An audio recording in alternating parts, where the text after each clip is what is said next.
Natalie Lovejoy, who's the Vice President for Mission Advancement, will be joining us shortly. For those that don't know, Preble Street provides accessible, barrier-free services to empower people experiencing problems with homelessness, housing, hunger, and poverty, and to advocate for solutions to these problems. Preble Street is currently the only provider of Housing First facilities in Maine, and they operate the 3 Housing First facilities in Portland. One of those facilities, Houston Commons, is the model for the city's proposal. Also joining us is Dan Brennan, the Director of Maine Housing. Maine Housing is an independent state agency. The mission of Maine Housing is to assist Maine people in obtaining and maintaining quality, affordable housing and services suitable to their housing needs. Maine Housing is the central agency in the current request for qualifications for Housing First projects. Mr. Holmes, our Director of Business and Community Development, will be presenting the details of our proposal. The 3 partners related to this proposal are Auburn Housing Authority, and Marty Slidowski is here. Kevin Bunker will be here shortly. He's the CEO of the Developers Collaborative. And Eric Meyer is here. He's the president and CEO of Spurwink. That will be the behavioral services provider. And then we'll wrap up with Chief Moen and Mr. Holmes regarding the community impacts. So, Mr. Swan from Preble Street, if you would like to start. Can I start with the video? Or? Sure, yeah, that'd be great. We have a video. Can we go ahead and start the video?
I came here, like I said, to get out of from being sexually exploited, and I was homeless. I became homeless. Let me count all the streets I slept on. Is that telling you anything? I mean, I saw mothers with kids. I saw 80-year-old people that just, their family didn't take care of them. I know that a lot of the time I was very close to death, and so I was accurate when I said last year I was pretty sure I wasn't gonna make it through it if I had just been another one outside. You feel like a misfit. You feel like a reject. You feel like nobody wants you. You feel like there's no hope. It's really not a place that anybody should be in. Our voices go unheard. There's a lot of people out there like me who just need their needs met to be able to pick it up and move on. And people are getting tired of surviving out there. It's hard, you know, and some people don't make it out. And that's happening a lot, and it's scary. But it's always never being able to fully relax. And when you're homeless, you don't have those options. We host memorial services for people when they've died on the street and in shelters, and we were just doing that so often that it was just tragic and exhausting and so frustrating. So a few of us sat down and said, there's got to be another way. Kind of just kept talking and came up with this idea, why don't you develop housing just for homeless people? Well, at first it was like a experiment, and then it fairly quickly turned into a movement, honestly, and I'm really proud that we feel we were at the forefront of that. We certainly were the first agency in New England to be doing this kind of site-based housing first work, but it really came from that place of activism and trying to do things differently and listening to our clients and experimenting. And we had very high expectations that we put on ourselves, and it worked. Having the stability of a home, the sacred place of being in your own home and being able to shut the door and live independently and not being worried from the minute you wake up where you're going to sleep that night, how you're going to get through the day, are you going to be warm, do you have enough food, are you safe? None of those worries that are ever constant in the minds of anybody experiencing homelessness, and suddenly you have a home. It's having your needs met, not just having a place. Because man, I had a place, I had a tent, but it's having your needs met, everything. You're warm everywhere. You know what I mean? Your shelter, like adequate shelter, a shower. If I need food and I don't have it, let's say, I let somebody know I get a food box every week. You know what I mean? Your needs gotta be met before anything else falls in place. Other models of getting people off the street require individuals to be sober or engage in a treatment plan. There's no requirement. No judgment here, no. None. Folks are accepted kind of as they are in their substance use, mental health behaviors, or other kind of risky behaviors. There is a wait list. People are evaluated based on their vulnerability and immediate risk of, basically death on the streets. So their vulnerability to domestic violence or substance use, is there basically an immediate risk of harm to them? So really, truly, the people coming to us are the most in need. Vesta is the owner and operator of the community and the property, and Preble Street provides the 24/7 on-site support services for the residents. And we work very closely day to day to support the residents. Slowly you start to heal, I think. You know what I mean? That's what I'm gonna say. Home is where you heal, actually. Instead of home where the heart is. You get to able to start and then see a therapist or something, but you are able to just think about things and try to get through it. We've got caseworkers here. They're always ready to talk to us and stuff, and they can help us get more people. They do cooking, you know what I mean? Help with either mental illness or anything really. They all pretty much help and they work together, honestly. Like, my worker usually works during the day, Garrett, but like if Annalise, there's another lady that's here, she's one of the supervisors, Annalise or Adam or Sarah, like the big boss, if I ask her to help me with something, she'll help me. It's really cool. I'm doing way better, actually, and I'm very grateful for this place. I really am. Very happy to be here. I like having my own place. I've never had my own place with my own bathroom and my own kitchen and stuff. To work on my recovery stuff and to get like my doctor stuff taken care of and kind of just slowly build up and hopefully start working again, or I don't know yet. Not too sure. I'm just taking a day at a time right now. So I felt like I was given a new lease on life, really, because I can now, my liver was in bad shape, and I can now, heal, and I can actually stretch out these last years a bit and spend time with my mother and my daughter and what I really want to do in life, My kids are all grown, but I'm reunifying with them in a different spot, them seeing me in a different light. It's huge. Things could be better if I was just given a chance. And it took a long time, but the chance finally came along, and like I said, I've been here a year. I've got my Section 8 now. I'm actively looking for a place to, move closer back towards my family where I want to be. I mean, I'm still young, I'm 44, so I still have at least, I'm hoping, 40 years left in my life. I have 6 kids. I hope someday they realize that I do love them.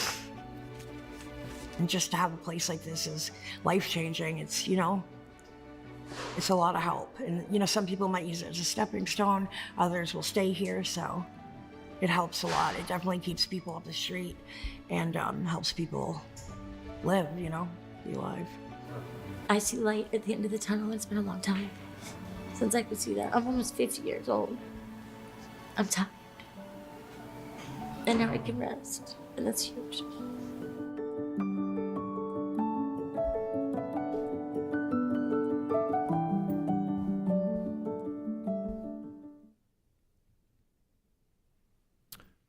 All right, I think I'm up next, okay. Kind of hard to follow that, but I will do my best. I'll try not to repeat sort of some of the information that came out in there, and I think I'm going to be joined by a colleague in a few minutes. She was running a little bit late. But by way of introduction, as the mayor said, I'm Mark Swan. I'm the executive director of Preble Street, and I wanted to just briefly kind of contextualize something I'm about to say. So it's not a Preble Street commercial I'm doing here. I'm doing it for a reason. But as an agency, we run 3 homeless shelters. In 6 weeks, we're going to be running our 4th because we're taking over the Hope House shelter up in Bangor. We have a statewide veterans housing program for homeless vets and their families. We have a statewide anti-trafficking program for survivors of sex trafficking and labor trafficking.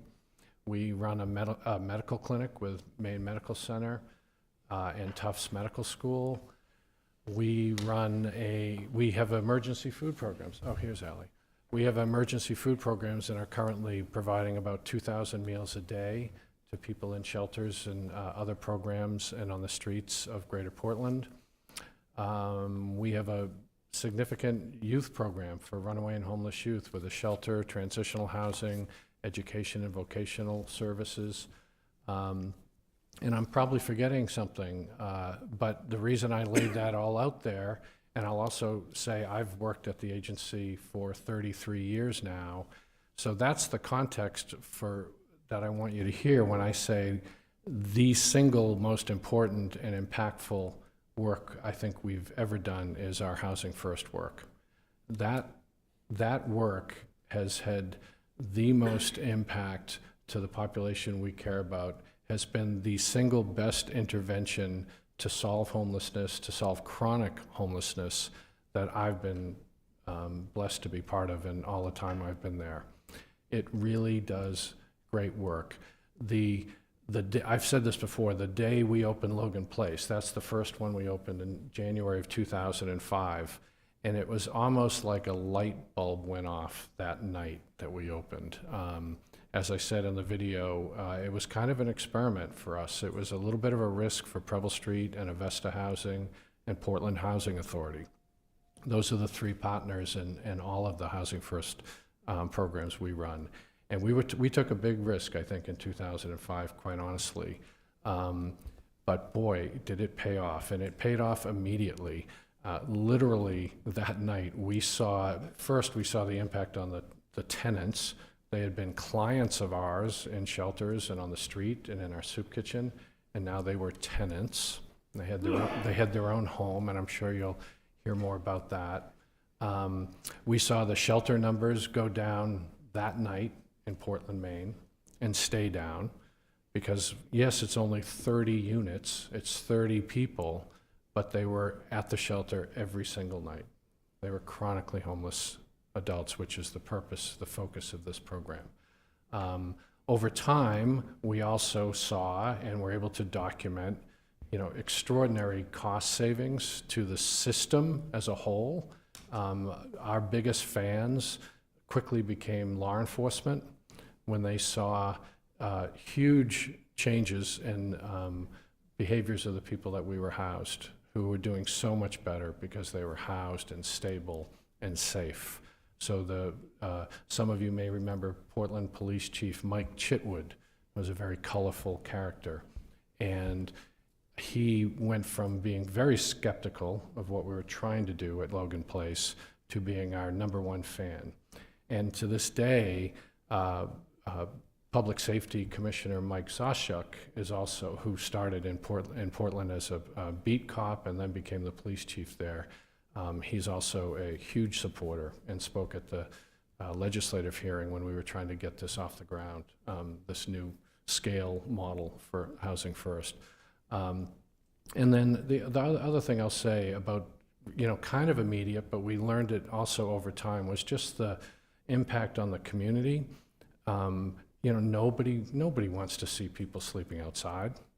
The business community doesn't want that. Public officials don't want that. It doesn't feel right for any of us. And there were 30 people that were no longer in that situation. And the last thing I'll say about impact, and shame on us as social workers, because we had all kinds of hopes and dreams for this new program, we hadn't really considered the impact on families. And it was mentioned in the video a couple times, but we saw incredible family reunions and people reconnecting with their parents or their kids or their siblings, sometimes after more than a decade of being connected. And everybody knows how important family is, and that sense of connection and stability you get from your family. So that was a kind of a beautiful piece to this as well.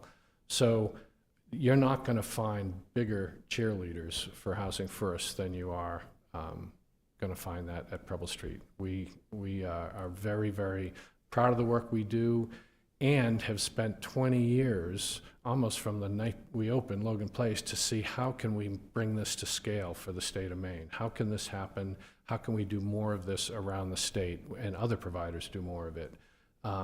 We have had so many tours over the years from your counterparts in other municipalities, coming down, visiting, talking to the tenants, seeing the space, asking questions, getting excited, and we would share policies and procedures and introduce them to clients and tenants, and go so far until the problem came up of how do you fund this? And that's where it kind of screeched to a halt over and I've probably done 20 of those tours over the last 20 years. Well, we were able to do one and then another and then a third with Avesta, largely by piecing together different funding streams when we could, the way nonprofits always do. We also raise a lot of private fundraising money to keep those three open, well over $1 million a year, every year, to run those three programs. That's when it came to a screeching halt with our peers around the state who said, wow, we want to do this, we think we can do this, we should do this, but there's not a funding stream for it. So everything kind of stopped. Well, we're here now, and it's also, there are conversations and discussions around the state just like this one, because there is a funding stream. And I know you're going to hear more about that from Dan Brennan, but we are so excited at Preble Street to see this finally get to that point where instead of every 5 or 6 or 7 years, maybe we can cobble together enough funding to do one more of these. Instead, the goal, I think, at the state level is to do north of 10 to 15 or 16 of these over the next few years. So it's very exciting to us. This is, I'm going to hand it over to Allie in a second to talk about kind of the day-to-day, what it looks like, how it works. I'll just say, it's permanent housing. The tenants there sign a lease. They have to be good tenants, but it is their apartment. They pay rent. Everybody pays 30% of their income, no matter what their income is. Some people it could be veterans benefits. Some people it could be nothing. But 30% of what they bring in for income, they got to pay. And I say that because they're invested too. They're invested in that community and in their housing. They sign leases, standard leases with the landlord, in our case, Avesta Housing, and they have to be good tenants. They have to be good neighbors. That's part of being a good tenant and signing a lease. And we've just seen so much change in the impact for individuals who live there that we're big fans. So, Allie, do you want to talk a little bit? You got to hold that down as you speak, I guess.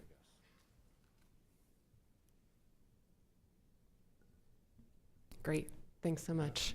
So my name is Allie Lovejoy, and I'm the Vice President of Mission Advancement at Preble Street. And one of the roles that I've had at Preble Street was overseeing our residential programs, so supporting the work that happens at Logan Place, Florence House, and Houston Commons in these site-based housing first programs.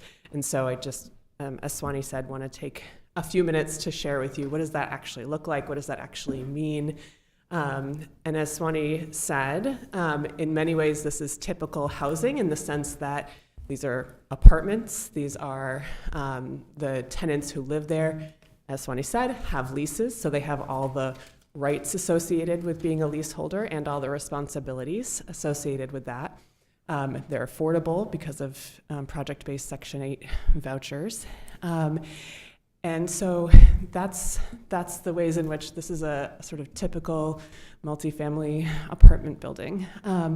What makes these programs so unique and what makes these programs so critically important for people who've experienced chronic homelessness is the on-site presence of social work staff 24 hours a day, 7 days a week. So when you have individuals who have experienced chronic homelessness, they often have complex needs. Those could be complex medical needs. Those could be complex needs related to mental health, related to substance use, probably some combination of the above. And what we've recognized is that for folks with those complex needs, the barriers that they have faced historically to being successful in housing, to be able to adhere to the provisions of leases that they've had in the past, are not things that are that you can just tackle during normal business hours. So at Houston Commons, Logan Place, and Florence House, we have social work staff on site 24 hours a day providing support to tenants with the real sole, the primary focus of their work is to help the tenants be successful in their housing. So it's identifying for each individual tenant what have been the barriers to them staying successfully in housing in the past, and what do they need in order to overcome those barriers. So for some people, the barriers might have had to do with ability to sort of pay rent consistently and prioritize rent. And so the work of the staff might be that they are on the first of the month or the last of the month if the person has is eligible for disability or whatever the sort of knowing when the rent is due, the staff are reaching out to the tenant and saying, hey, rent's due. Can I help you get to the bank for a check? Can I help you log into the portal to pay your rent? What do we need to do to make sure that that happens? For other tenants, sometimes the barrier might be struggling with guests, that the person has people in their life who are, that have behaviors that might make it so that person's housing is at risk. And so the staff in the building can sort of act as a support to the tenant to help them set appropriate boundaries with guests to ensure that guests are not putting the tenant's housing at risk, are not creating an unsafe environment in that building or around that building.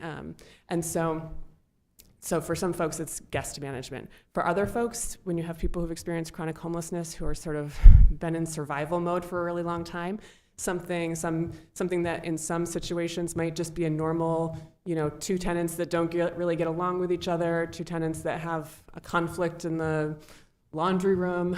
For people who are living in survival mode, that could be something that escalates into something that could put somebody's housing at risk. And so having staff on site at all times for the tenant who's frustrated with another tenant to be able to go to and just vent and de-escalate really prevents things from becoming crises that in other situations, or that maybe for that person in the past might have become a crisis, might have become a conflict that leads to somebody getting evicted, can be diffused.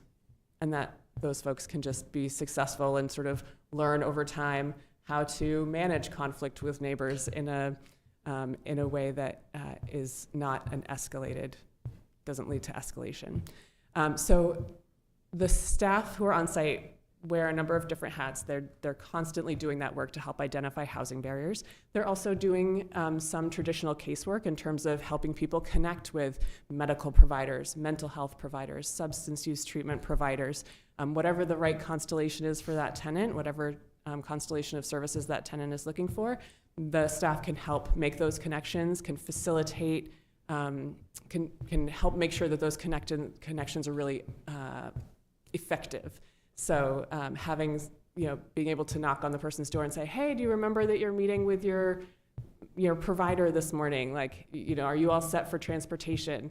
That can really make the difference between somebody having ongoing care and somebody falling through the cracks in care, and that can really impact somebody's housing stability. And then so a lot of that work happens on first shift. And then I think the other really important work that's worth mentioning, the work that happens on second and third shift when people's sort of typical outpatient type or natural or professional supports aren't available, is some of the most important work that happens in site-based housing first. So the times when a lot of things are closed in the evening or overnight, having staff there who are helping bring tenants together in terms of community dinners, tenant dinners or tenant groups is a real form of harm reduction for folks. So folks who might otherwise be isolating in their apartment, potentially using substances, or potentially struggling with anxiety, struggling with insomnia, pacing the hallways. When you have a staff person who's on site who's able to check in with that person and find out what's going on and help them get what they need to be able to either come be in the community space in the building and eat a meal together, connect, that is really powerful in terms of people being successful in their housing and avoiding things that in other situations might lead to somebody being evicted. If somebody's, it's really a great thing when staff, they're working 40 hours a week in somebody's home, and so they can see when somebody is off their baseline, when somebody is struggling. Somebody who usually sleeps through the night is all of a sudden pacing in the hallway. Somebody who normally is pretty easygoing, comes down and says good morning to staff in the morning, is all of a sudden isolating in their apartment. You don't have to wait until a point of crisis for that individual before you can intervene, before you can use the relationship that staff build with folks over time, being in their homes 40 hours a week or 24 hours a day, 7 days a week, and use those relationships to help support the person and avoid crises and help them be successful in their tenancy. So it's a very unique model in that sense, and that second shift and third shift work is really key component. Those are key components to what makes this work for folks who've been chronically homeless. They've been homeless again and again and again, and they move into site-based housing first, and they stay. So it's really beautiful to see. Anything that I think you covered Great. it. Yeah, thank you very much. Mr. Brennan? Thank you, Mr. Mayor, members of the council. It's very nice to be here tonight. What I'm going to talk to you about is the financial side of these projects and how they work, how they're structured, and then talk about the major piece of legislation that was passed last year that really changed the game on the future of being able to continue to do these housing first projects. So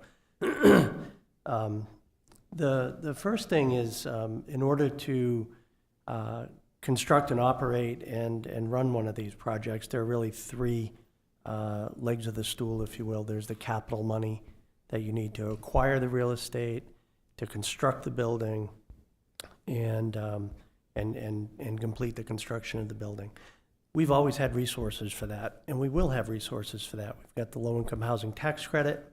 We've got debt or loan money that Maine Housing can lend, and various subsidy sources, soft dollars, to make the construction of the building possible.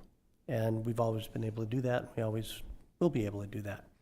Legislature takes good care of us, and we manage our finances in a way that we can make that happen. The other piece is operations, keeping the lights on, keeping the building maintained, keeping the driveway plowed, and so on and so forth, the grounds kept up. And those really come in the form of project-based housing vouchers that either we or local housing authority would provide to the project. Those are dedicated, those are, as we go through, we'll work with either local housing authorities or Maine Housing itself will put up those vouchers. And I trust that those will be there. The biggest challenge has been the service dollars to pay for everything that Mark and Ally just talked to you about. And as Mark had said, cobble together the money, fundraise, just really scratch for that. And that was the biggest challenge. So last year, the legislature in the last session passed a bill, and Governor Mills signed it into law, that directs a dedicated funding source specific to services that will flow to the Department of Health and Human Services. That funding source is the real estate transfer tax. You're probably all familiar with the real estate transfer tax. Every sale of a home in the state of Maine, a tax is collected, and I think 10% stays with the local county. And that other 90% comes to the state government. One half of that, thanks to Governor Brennan in the 1980s, one half of that comes to Maine Housing in the form of what we call the State Home Fund. And we use that for all sorts of good things for people who need housing. The other half would go to the state to balance the budget. So this legislation calls upon one half of the state's portion of the real estate transfer tax to be dedicated going forward to the Department of Health and Human Services to pay for the services. That's huge. That's a game changer. There is a sufficient amount of revenue from the normal real estate activity in the state of Maine going back over the 30 years and trending it that will cover the service needs for all of the projects that Mark talked about. I've heard 8 to 12, I've heard 12 to 15, doesn't matter. There's enough funding there to be able to cover that. I can't say what a monumental point that was, because we know Housing First works. We know that it solves chronic homelessness, and now we have a structure in place to make it a reality in the state of Maine. The other piece to the legislation that works very well, obviously, the money is going to start to flow on July 1st of this year. And so we've had plenty of lead time to get ready, both us and the Department of Health and Human Services, to prepare for this. And events like today are part of that.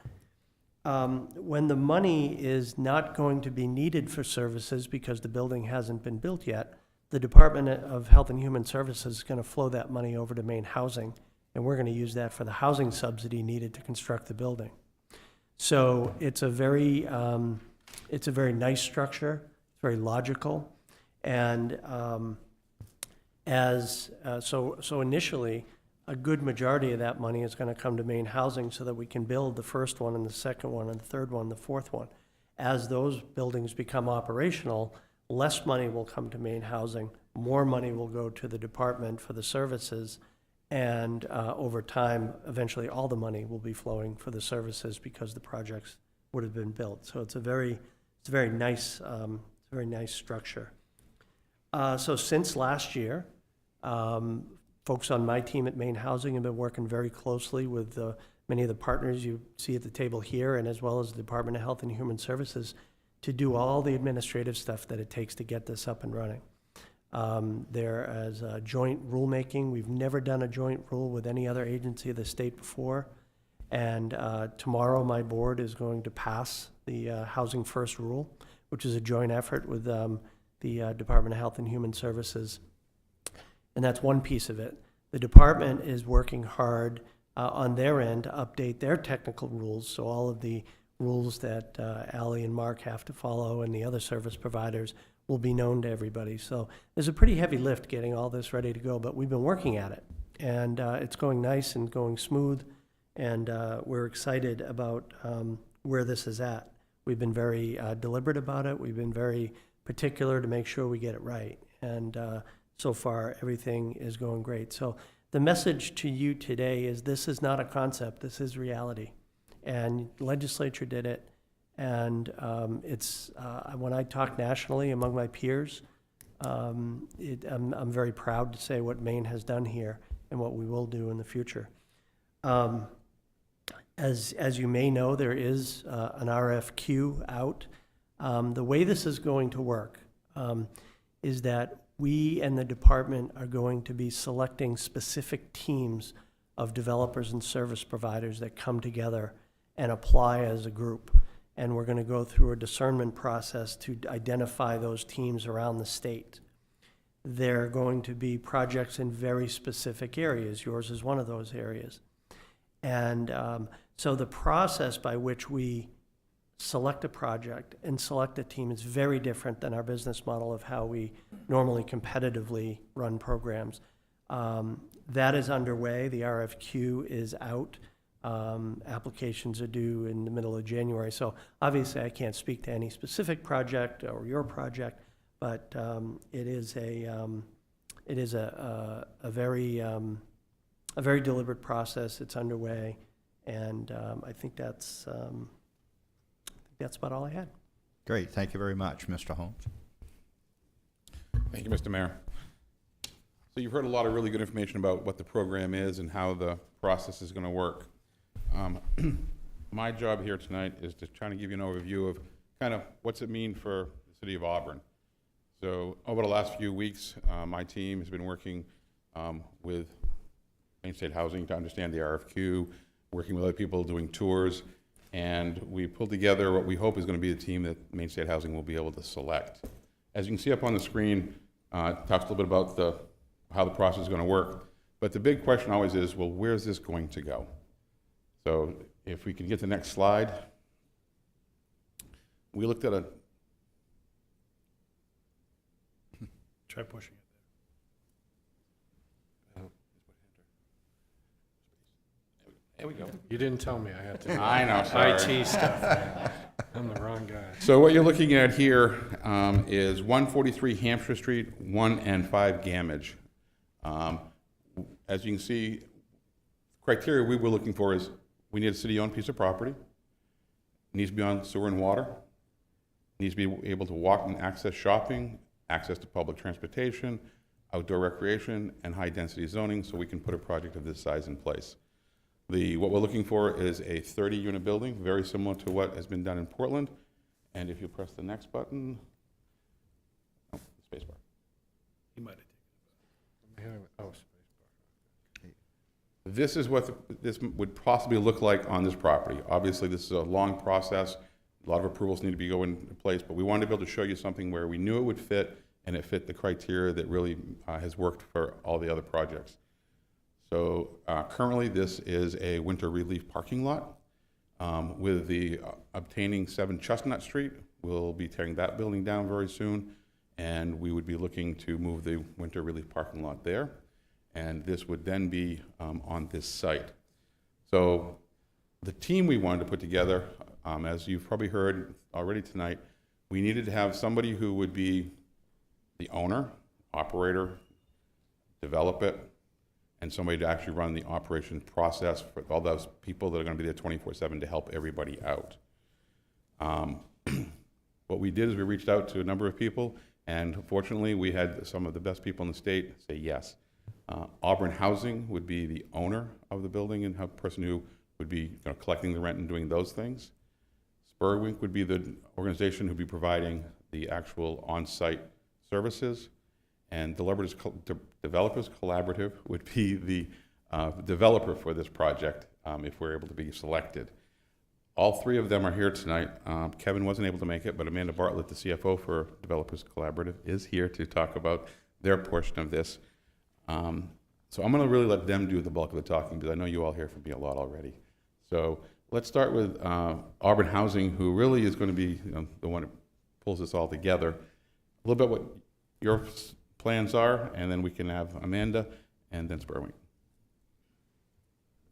Well, thank you very much. I can't tell you how pleased we are to be here, and if I can give you a little bit of an analogy, I feel like I'm a session drummer, and I've got Stevie Nicks and Tom Petty on either side of me, and they've invited me to be a drummer on their album. So I love music, so I have to start with a music analogy. As Glenn said, we would be the owner, and the property managers or the property management aspects would be very similar to what we do for our current 564 units located in Auburn and over 10 different properties. And this would be similarly run. The development of the building will be through a tax credit process, and there's a lot of compliance issues with bringing in your residents and maintaining their eligibility, and we are used to that. We do that presently at Vincent Square, Webster School, and 62 Spring Street. So our office staff is trained and ready to take that on. Otherwise, I just can't tell you how excited I am, because I really feel that what we've assembled here is a group of organizations and people who are dedicated to making something very positive happen in the community. I'll leave it at that. Thanks, Ms. Bartlett.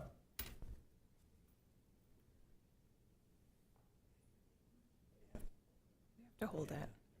You have to hold it the entire time. It's a lot of pressure. Literally. Hi, my name is Amanda Bartlett. I'm the Chief Operating Officer for Developers Collaborative. I'm really excited to be here tonight. Kevin unfortunately couldn't make it, but he sends his regards, and I know he's really excited about this opportunity. He's had a lot of opportunity to kind of work closely with folks here at the City of Auburn and has always appreciated the opportunity to do that. So at DC, I am leading our Housing First initiatives, and I just want to say that, it's really exciting to see this program finally moving forward and seeing the funding available to do this type of important work in what will hopefully be a very sustainable way. I had an opportunity during the last legislative session to tour Houston Commons, and Allie led that tour, and I just have to underscore what a powerful experience it was to have an opportunity not only to see the physical design of the building, but to have an opportunity to interact with the folks who are living there, to hear their stories and how impactful this housing has been on their lives. It's truly transformative, and I think it's an incredible opportunity for any community to be able to bring this type of housing and approach to solving homelessness to their community. At Developers Collaborative, we are truly experts in developing housing using the low-income housing tax credit, which will be the primary funding mechanism for this particular property. And, we've done that in 33 projects in 16 unique communities across the state. one in Auburn, actually, on Minot Ave, which is a great project that we're happy to own. And so we've also more recently, in the past few years, become pretty immersed in work around solving homelessness in the state. And that has involved recently developing the new Homeless Services Center in Portland, which currently has 258 beds.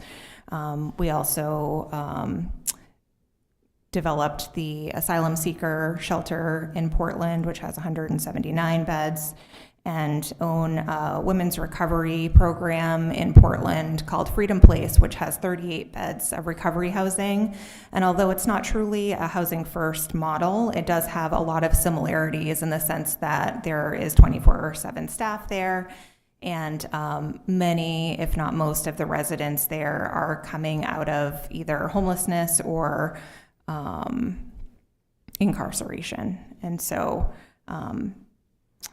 the other thing we're working on currently is I'm facilitating a new task force in Augusta, the Augusta Task Force on Homelessness, working to do some research and planning work to advance solutions in that community around unsheltered homelessness.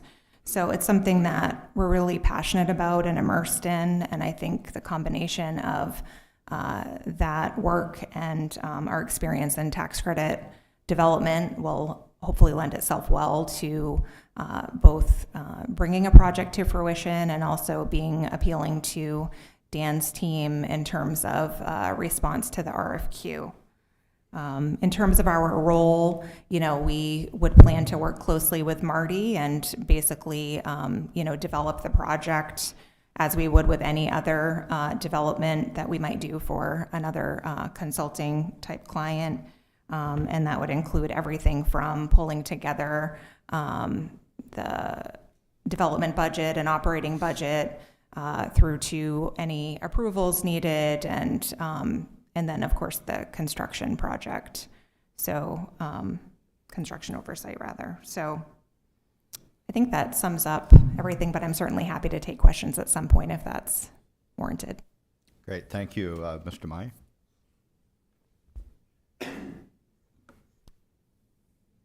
Thank you very much, Mayor. Thank you, councilors. Really appreciate being here tonight. I'm Eric Meyer, CEO at Spurwink. I was honored and delighted when Mayor Harmon reached out to me and said, we'd like to have a meeting and talk about this project. Spurwink, we are one of Maine's largest behavioral health providers. This year we served over 10,000 people. We have 1,100 employees statewide. In this community, Greater Androscoggin County, we probably served over 2,000 people. And since joining with Tri-County Mental Health Services back in April, we are really doubling down on what has been a long-time relationship with the City of Auburn and the broader community. We have a variety of 24/7 crisis-oriented and support services that we offer around the state. We're kind of historically known as a school or a residential program, but frankly, most of what we do is work along the lines of a project like this one today. We joined with Community Housing of Maine about 1.5 years ago to be the service provider for a 6-apartment mental health recovery home that, similar to some programs that you mentioned a minute ago, we also operates on a housing first model, and we've been very excited about that experience and feels like it's a direct tie-in with this project. And certainly our commitment to this would be to be the service provider, work very closely with Marty and his team, and make sure that this, from a service provision perspective, was a very successful project. Happy to take any questions. Great, thanks. Mr. Holmes? So, what's next? So we're putting the RFQ together. We have the team. We've actually already started doing some outreach into the community. We had somebody out there knocking on doors last week and talking to people.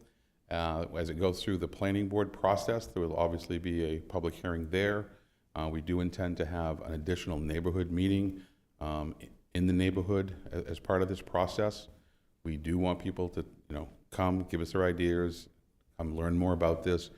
I can tell you that everyone I've talked to throughout the state, especially in Portland where this has existed already, there was some hesitation, there was some resistance, but if you talk to the people around those communities now, it's made a big difference and not in a bad way.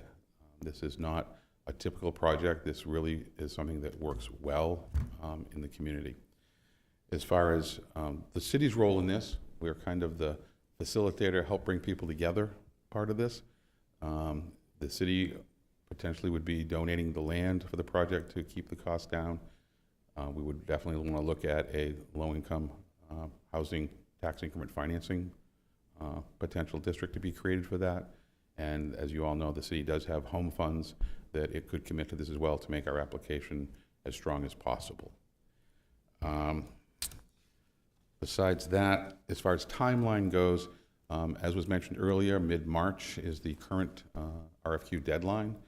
And if that was to hold, you would be looking potentially at some time in March. Hopefully they would pick the teams and start the process, at which point we would start working with everybody, and we'd be looking at sometime probably in 2026 for this to start construction. Obviously it's going to take some time, but funding would hopefully be in place by the end of 2025. Besides that, I don't believe I left anything out. Yeah, and Chief Moen was delayed, but Mr. Manager, you're going to provide some insight from the public safety side? Sure. Yeah, thanks, Mayor. So Chief Moen apologizes. He's tied up currently, just sent me a message earlier. He did reach out to the city of Portland. I think what was shared with the Portland Police Department regarding impact in the neighborhood, shift in maybe call volume or needs, and certainly nothing but praises regarding the programs that are currently operating in Portland. I think the one area that I think was mentioned regarding having a facility that has 24-hour services and ensuring that those appointments are kept.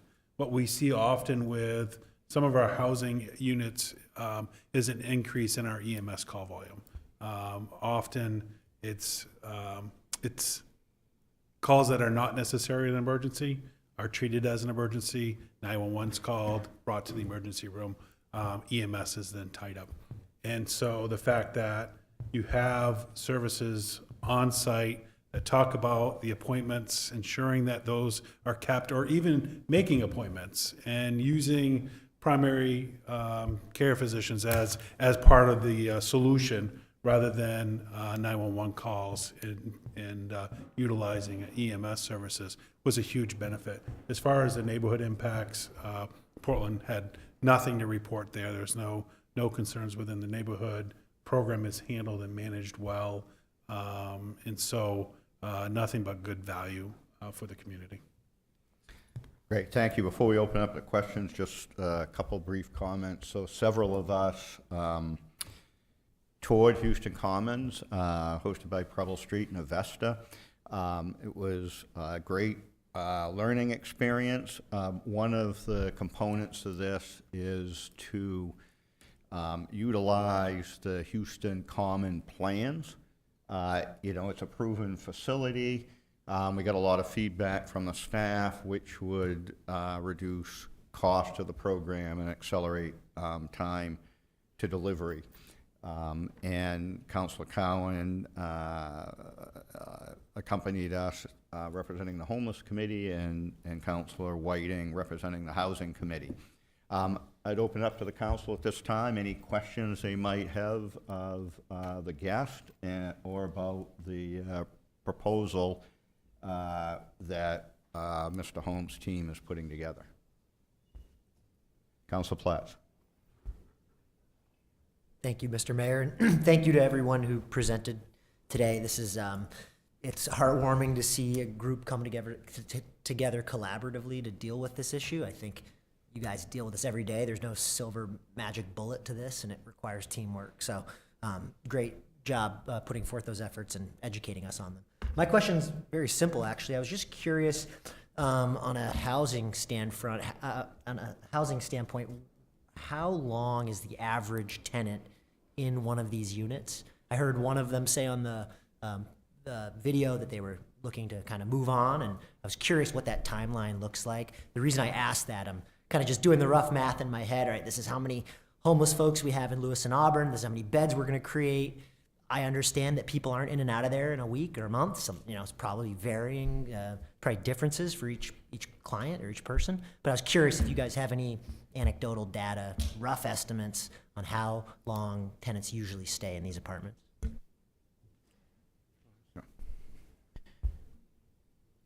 I can share a little bit of information about our experience with Logan Place, Houston Commons, and Florence House. I think the first thing to say is it is permanent housing. So the idea, right, is that this is designed for people who haven't been successful staying in housing. And so the immediate win is when people can stay. And so there's no, it's not like a built-in expectation that people would then move on from there to more independent housing. That said, some people do after, gaining a few years of stability, building some living skills, getting some ability to recover from the trauma of homelessness they've experienced. Sometimes for some individuals, they can, and then they have a good landlord reference and they can move over on into more independent housing. And that's a really beautiful thing when it happens. Or sometimes people reunite with family and move in with family, and that's really beautiful when it happens, and that's one form of success. For other folks, the success looks like they live there until they pass away. And unfortunately, what we have seen, because there are so few units, so few of these units in the state, so many people who need them, means that the people who are being prioritized for these units currently are in just really bad shape physically when they come into housing. And so right now, people are often, the reason people leave housing eventually is because they pass away there, because they come in with really complex medical needs and are maybe looking at just having a few years left. When somebody's experienced chronic homelessness, we know that takes a real toll on people's bodies. People come in and maybe they're in their 40s, but their bodies look like more like 60, 70. We know that on average people die 30 years younger who've experienced homelessness. So that is unfortunately the most frequent scenario, is that people are passing away. But they're passing away in the dignity of their own home, and not in the street or in a hospital or something. When, at different points, we've sort of looked across the programs and looked at the average length of stay. I think over a 5-year period of time, we looked, and I think the average stay was around 4 years. But again, it really varies based on people's health coming in. And I'm hopeful that as we see more of these programs across the state, that we can get people into housing sooner and have more ability to help people connect with those outpatient ongoing medical care that will help them just be well longer. Other questions? Councilor Geary. Thank you, Mr. Mayor. I too want to echo what my good councilmate was saying. This is an excellent presentation. It's an excellent concept. It's one that I fully support, and I wish we could have done this sooner, and I'm glad it's on our fast track. The only thing that I'm questioning about is the fact is, how is this going to interact with future plans of the rec department? Originally, at the top of the street over near where your parking lot is, that was supposed to be a walkway or a pathway through so you could take a car for handicapped accessibility and to do other recreational activities on the back side of your other sidewalk. So how is this going to interact, and is there any plans for that? So, Mr. Manager, do you want to address that? So as you see on the picture, would be on my left here, you see that we still want good access for the neighborhood to Chestnut Street Park. This still provides for that access. Most in that community, it is they access it as walkability. We do have individuals that may park there, especially during different seasons. What we'll encourage is to park at 7 Chestnut and access the park through there if they're going sliding or whatever it might be in the back of the park. But there will be access here, there'll be access on street. I think the one piece that we need to continue working on, and we'll do this through CDBG future funds, is the accessibility to this park. Currently, right now, that parking lot that currently exists there is a closed parking lot that does not have handicap accessibility down into the park. So I think we'll work on that. I think there's an opportunity when we develop this to actually be able to tie that entranceway to the existing walkway, so that we could potentially, if it's the right grade and we could work with the developers on this, we could be able to create something there that's to make this more accessible. Thank you. I mean, I didn't mean to be disrespectful, but it's one of the things that were in the plans for the last 20 years. Other questions from the council? Council Whiting. Thank you. I agree with the other council's comments about, the concept. It's very effective, and it's a good use of taxpayer dollars. I guess this question's probably for Dan. We talked about, the team and how it operates, how it works. Have you had any feedback from the investor community on the low-income housing tax credit side? Traditionally, this hits all the buttons of what an investor wants to see. So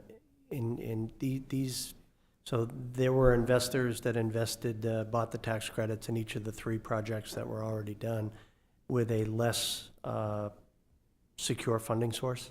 So I think that, the concept of housing first is a proven best practice model, and investors want assurance that things are not going to, from an investor's standpoint, if the funding goes away for services and it no longer is a housing first project, it's an apartment project, it's apartment building. So I think we're going to be okay with investors. And there's a lot of investors that are looking to invest in more, socially beneficial housing, and this really hits the mark on that. Good question. Council Cowan. Thank you, Mr. Mayor. A couple things. First, as the chair of the ad hoc committee on homelessness, I was asked by my fellow committee members to relay to city councilors there was a vote in support of this process. This concept of housing first was an exciting model that we were already looking at as part of the report and set of recommendations that we will be providing to you shortly. It's kind of one end of the spectrum of several options in terms of treatment. And so to that, I just also wanted to follow up for you all in terms of one of the pieces that I think is also particularly favorable for how this is moving forward in terms of this program. The selection of individuals who would be put into housing first facilities through this program are chronically homeless individuals who have gone through the process, the state-run process of intake and inventory of what their needs are. So they're in the HUD process, the hub process. So it's a way to identify, and that's already coordinated with multiple organizations across the region. So that to me is particularly great because they're going to be able to identify those who are best candidates of the chronically homeless, those who had the greater needs, who are best candidates for a facility with 30 beds. The other thing is I understand how this works in terms of the cost savings, is that eventually societal costs, it's going to save us money so that there's additional ability to put those who have less severe needs, who are homeless, who may be more successful in more traditional housing. It opens up potential apartments for them on that other end. So it's working coordination of all of those who have been identified and are being monitored and supported through that hub process. Other questions? Yeah, excuse me, thank you. Councilor Cowan, thank you very much for that comment about, money on one side, potential cost savings. Excuse me. But I also look at it on the other side. You talked about this land and potentially giving it for little to nothing for this project to start, but the potential of cost, tax money that we may be losing. I understand, but on the other side, you may be losing, but at the end of the day, we're giving up a piece of property that maybe some other investors may be interested in. I got to look at both sides of this to see. I understand there are probably great benefits on one side of it. It may not be some others, but as counselors, we have to look at that. And if we can get some of those data from other areas of where these buildings have built, that would be awesome. As well as potential loss of revenue that the city might be doing if we're giving up this property, and taxes as well, and how this will be handled as a tax base too. Something we need to consider as counselors. Thank you. So just to address that quickly, earlier this year, a number of us were at the Preble Street Homeless Conference. It's a biannual conference in Portland. There was some sessions regarding Housing First, one put on by the gentleman that runs Housing First in the city of Seattle. Obviously, it's a much different scale.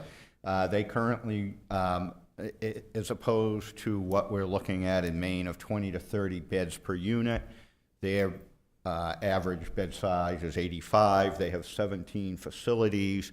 They're building 3 more, all of which is done on municipal dollars. These very types of questions that Councilor Wisner brings up are very good questions. So Seattle looked at a cohort of people that were going through the Housing First model, and they identified that it was costing $4 million a year to maintain the individuals in Housing First. It had cost them $8 million a year in municipal services prior to putting these people in Housing First, because there were increased police calls, there were increased calls for nuisance, there was increased calls for ambulance services. These folks were very frequently in the local emergency rooms. So it is an important question, and the manager, I'm sure, can, this property is not generating property taxes at the moment. It's all owned by the city. The manager can bring forth at the prior meeting what the potential tax value would be. But as Councilor Cowan said, this is looking for the most severe cases, the most chronic homeless folks that are out on the street. And this isn't a facility for someone who has some temporary need, or they regionally might be housed in some type of subsidized housing. So we'll bring forth the numbers about the taxes. It's a good question, but I think in the overall benefit, the reduction, not just necessarily the municipal dollars for Auburn, but across the community, such as the emergency rooms at St. Mary's and at Central Maine Medical, they'll have reduced costs there as well. Other questions? Councilor, no? Yep, go ahead, Ms. Bartlett. So we just wanted to add to the counselor's point regarding taxes, or inquiry rather, that although this particular project would be owned by Auburn Housing Authority, in order to be eligible for the low-income housing tax credit, it would need to be owned by a for-profit limited partnership. And so I just wanted to make sure folks know that this would be a taxable entity that would be owning the property. Mr. Holmes, correct me, but I think that is correct, but I think that the proposal going forward that the staff would have would be to create a TIF with a credit enhancement agreement as the prior councils have done relative to affordable housing developments. Is that That correct would, understanding? that would be our recommendation, to have a successful application, in our opinion.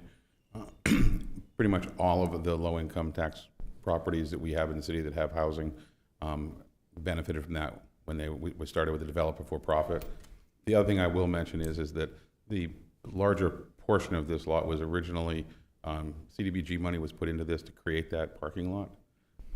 We're able to switch that to 7 Chestnut, because we're still providing the benefit. But we'd have to pay back any money if we just simply took it. Mr. Sadowski, did you want to add to that? Thank you. Yeah, I was just going to say that for the current 3 properties that we have that are tax credits, we pay taxes annually. There is a rebate that comes to us, but that rebate is not 100% of the tax that we pay in. Other questions, Councilor Mills? Question on the clients. Is there, they would all come from the Lewiston Auburn area? In other words, we're not going to build this here and then bring the folks that are in need from Portland here, right? Yeah. We're going to take and address it at the local level. Right. So my understanding, Mr. Holmes can add to this, is that the selection process will use a coordinated entry hub. These hubs are regionalized around the state, where Hub 4, which is, thank you, I want to make sure it was 4, which is Androscoggin County. So the selection criteria will be chronic homeless folks in our area. Other questions or comments from the council? Mr. Holmes, any final words? No, just thank you all. Appreciate it. Yeah, so I think the follow-up for the council should expect at our January 6th meeting, once Mr. Holmes' team can complete the coordination of the application, would be an agenda item relative to the property and the tax increment financing piece. Mr. Manager, anything else you would like to add on this? No, I think this has been great discussion. I appreciate the panel that all came out, and we are looking forward to this partnership. I think it'll be great for our community. Thanks. Yeah, great. Thank you very much. It's been very helpful to help educate us on the council about Housing First and the potential for a project here in Auburn. Thank you. We will, the council will be adjourned and reconvene at 7 p.m. here in the council chambers for the regular meeting.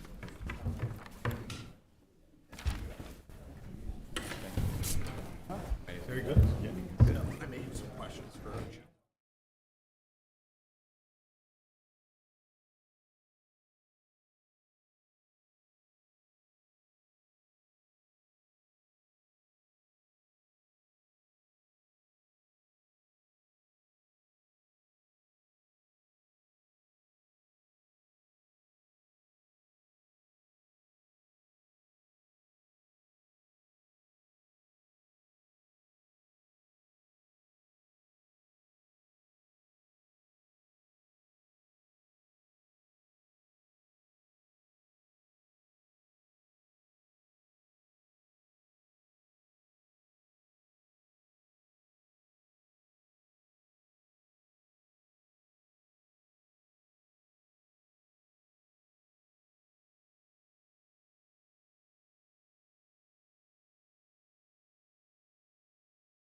The December 16, 2024 Auburn City Council meeting will be called to order. Please join us in the Pledge of Allegiance. I pledge allegiance to the flag of the United States of America and to the republic for which it stands, one nation, under God, indivisible, with liberty and justice for all. Thank you. If we could have the councilors introduce themselves, starting with Councilor Geary. Good evening. I'm Belinda Gary. I'm a city councilor at large. Good evening, Rick Whiting, Ward 1 City Councilor. Good evening, Tim Cowan, Ward 2, City Councilor. Good evening, Steve Milks, City Council, Ward 3. Good evening, Jeff Harmon, Mayor. Good evening, Ben Wisner, City Councilor, Ward 4. Good evening, Leroy Walker, Councilman, Ward 5. Good evening, Adam Platt, City Councilor at Large. Good evening, I'm Anaya Eggy, and I'm a student representative. Hi, Phil Kroll, City Manager. Thank you. The first item of consent items. There's a number of consent items relative to appointments tonight. Appointing Richard Whiting and Timothy Cowan, both councilors, to the Androscoggin Valley Council of Governments General Assembly as nominated by the mayor. Appointing Dennis Dute, the Assistant City Manager, to the Androscoggin Valley Council of Governments Executive Committee as an alternate as nominated by the mayor. Council Walker. Could I ask that C Order 155-121622024 be pulled from consent and moved to a later one? On the request of Council Walker, Order 155-1216-2024 will be moved from the consent agenda and will appear as item 3 under new business. Continuing on, appointment of Edmund Barra to the Planning Board as associate member as nominated by the Appointment Committee. Appointing John Ruccolo to the Complete Streets Committee as nominated by the Appointment Committee. Appointing Heather Barnett to the Complete Streets Committee as nominated by the Appointment Committee. Appointing Evan Sear to the Zoning Board of Appeals as nominated by the Appointment Committee. Appointing Emily Carrington, the city clerk, as the registrar of voters for the City of Auburn. And finally, appointing Kristen Chapman as the member and Quentin Chapman as the alternate as the Republican representatives to the Voter Registration Appeals Board as nominated by the Auburn Republican Committee. Is there a motion? So moved. Second. Moved by Councilor Geary, seconded by Councilor Walker. The vote will be by show of hands. All those in favor? Opposed? 7 having voted in the affirmative and none in the negative, the motion is adopted. We'll move on to the approval of the minutes for the December 2nd, 2024 regular council meeting. Are there errors or corrections? Seeing none, is there a motion? So moved. Second. Moved by Councilor Wisner, seconded by Councilor Platt for approval of the minutes. The vote will be by show of hands. All those in favor? Opposed? 7 having voted in the affirmative and none in the negative, the motion is adopted. We'll move on to communications, presentations, and recognitions.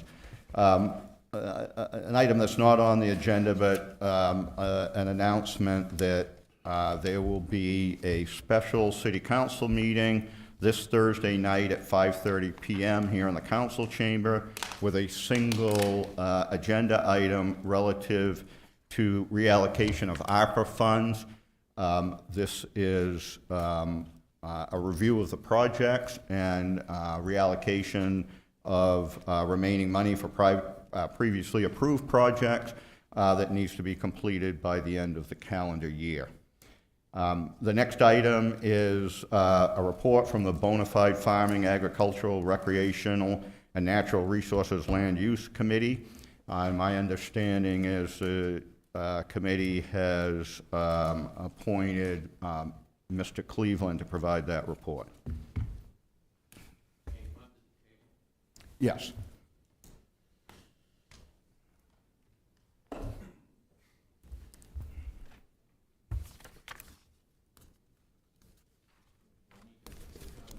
You have to hold the button down, yes. Or you could sit further down. either way, the one on the end.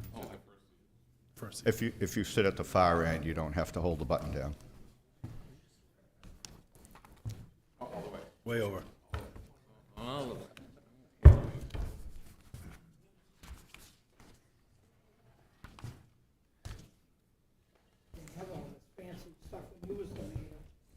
Yeah, no, I know it. Yeah, hope, Mr. Walker, you think of this during the budget session. My name is John Cleveland, 183 Davis Avenue, Auburn, Maine. I'm a member of the Ad hoc Mayor's Bonafide Committee. And I've been asked by the committee to present their report to you. I'm going to just hit the highlights of the report. I believe you all have a copy of the report. The committee was created, as you might recall, by the City Council on September 16th of this year. There were 9 members who were appointed to the committee. They were 1 representing the Planning Board, 1 representing the Sustainability and Natural Resource Board, 2 representing the Natural Products Working Group, 1 representing the Community Forestry Group, 1 representing the Parks and Recreation Board, 2 public members, and there was a member of the planning staff that assisted in that. The committee held 7 public meetings over 9 weeks, beginning in October the 9th and concluding in December the 5th to do its work. Mayor Harmon convened the first meeting of the committee on October the 9th, 2024. The mayor explained that the charge of the committee was to develop criteria, determine what constitutes a bona fide farming, agricultural, recreational, natural resource use in the Agriculture and Resource Protection Zone. I understand that the ad hoc committee was formed from requests made to help develop criteria that would guide current and future planning staff members and inform the public regarding the requirements for development in the Agricultural Resource Protection Zone and when a dwelling unit would be permitted. The purpose of our committee was to develop clear and objective criteria and to recommend a process that would provide consistency in determining the principal use of property and what constitutes the bona fide farming, agricultural, recreational, natural resources uses in the ag zone. Let me just speak just briefly about currently the current Agricultural Resource Protection Zone, which was adopted by the City Council in September of 2023, requires the following things. That it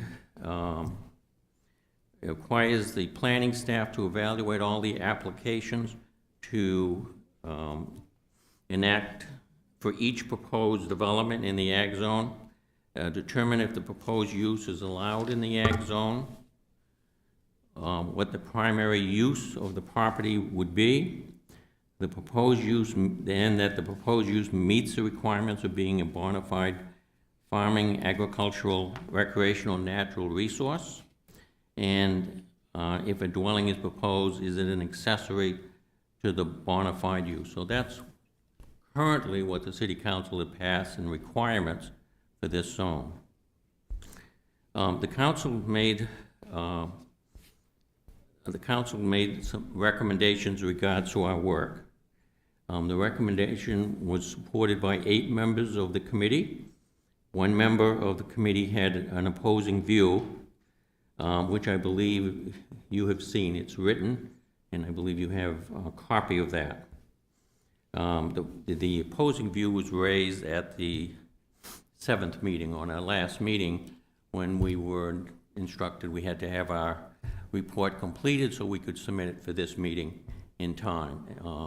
The committee spent some time in reviewing the report that it wanted to submit, It made one small change in regards to adding a forestry plan under the natural resource section, which you may have seen highlighted. The other thing that the committee supported was that since there was some opposition by one member, and it was at the last meeting, we had no further meetings on which we could resolve the issues, we said that the committee said that they would entertain that member to put in writing what their opposing view was. The discussion at that meeting was primarily around the use of the word principal use to do that. I just want to note that I hadn't amended it here because the deadline came to submit all of the material. I did not have that opposing view at the time, so I wasn't able to append it to the agreement. But I believe you all have a copy of that, and I would refer you to that to take a look at what that opinion is as well. So after carefully considering and very extensive discussions over the 7 meetings that we had, the committee developed criteria for determining if an application for development in the Agricultural Resource Protection District is a bona fide farming, agricultural, recreational, natural resource use.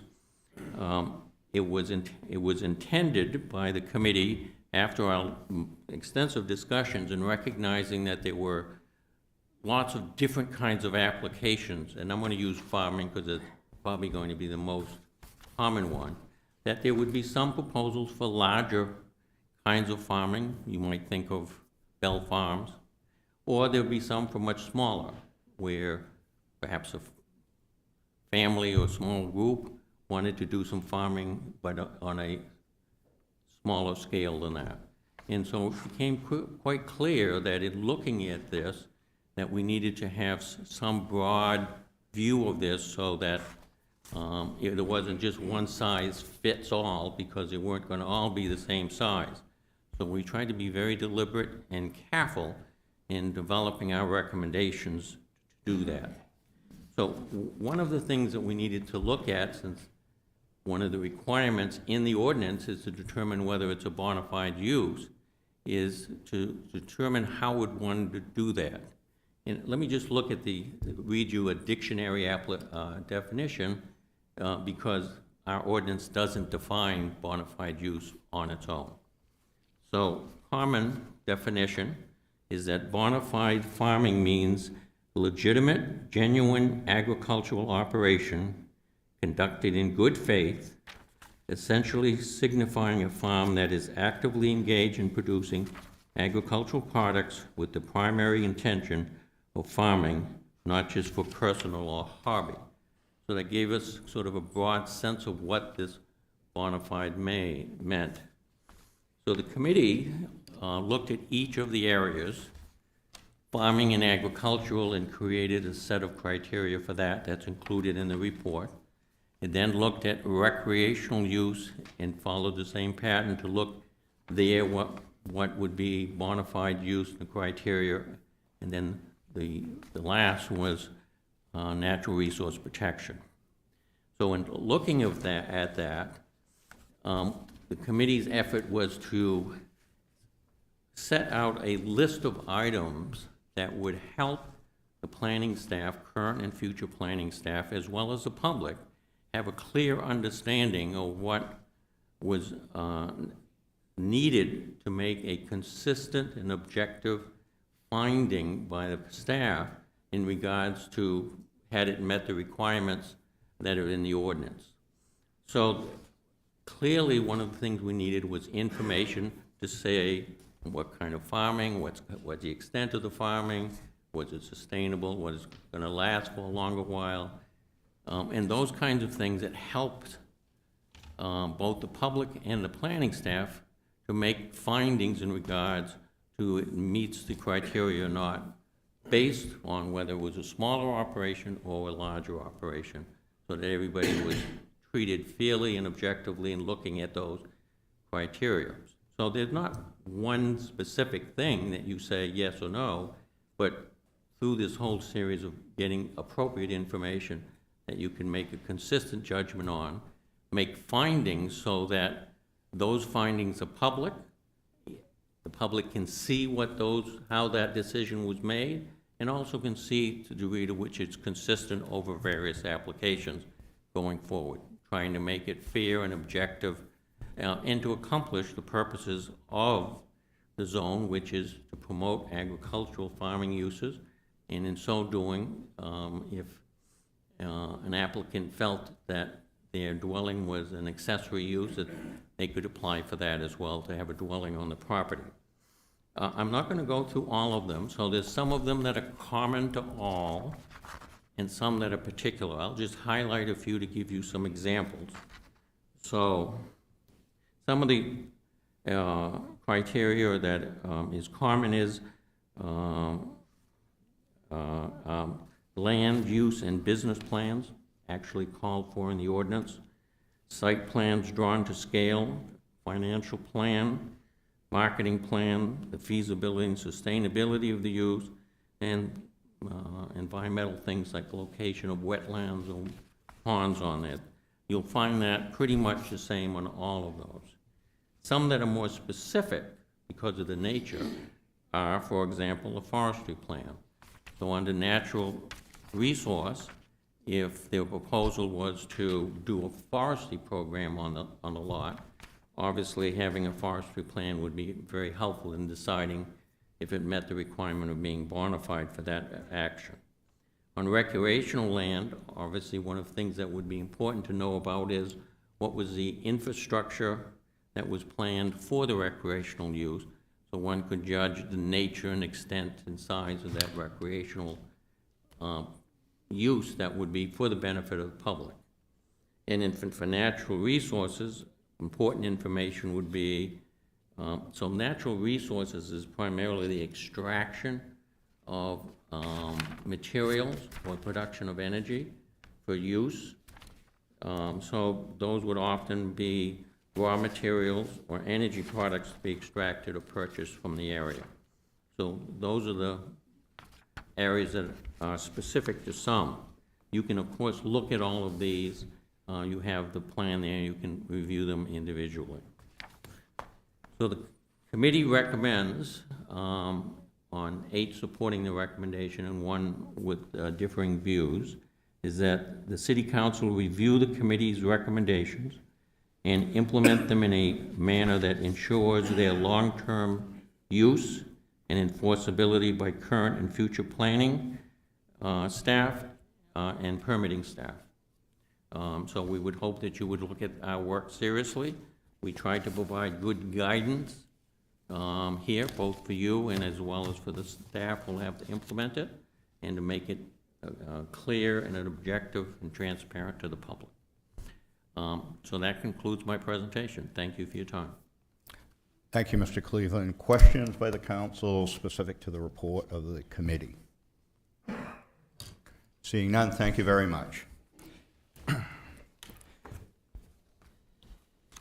We'll open the first open session of the evening. Any member of the public that would like to address the council on any item that's not on tonight's agenda, please approach the podium and provide your name and address.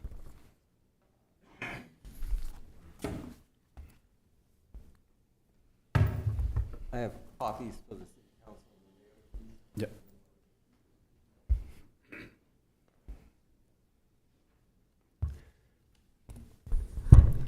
My name is John Nutting. I live in Leeds. I'm the policy director for the National Shattering Silence Coalition for the state of Maine. That group is made up of families of the most serious brain disorder folks living in the state. I wanted to distribute to the council members and mayor the Portland Press Herald article on October 20th as part of the 6-part Frontline series on how the Lewiston tragedy could have been prevented. This was printed in the Portland Press Herald, Kennebec Journal, Waterville Sentinel. The Lewiston Sun Journal decided not to print it, except for a tiny blurb that you could go online and read it if you wanted to. We talked to over 100 Maine people that take the paper. We found one person so far that has gone online and read it.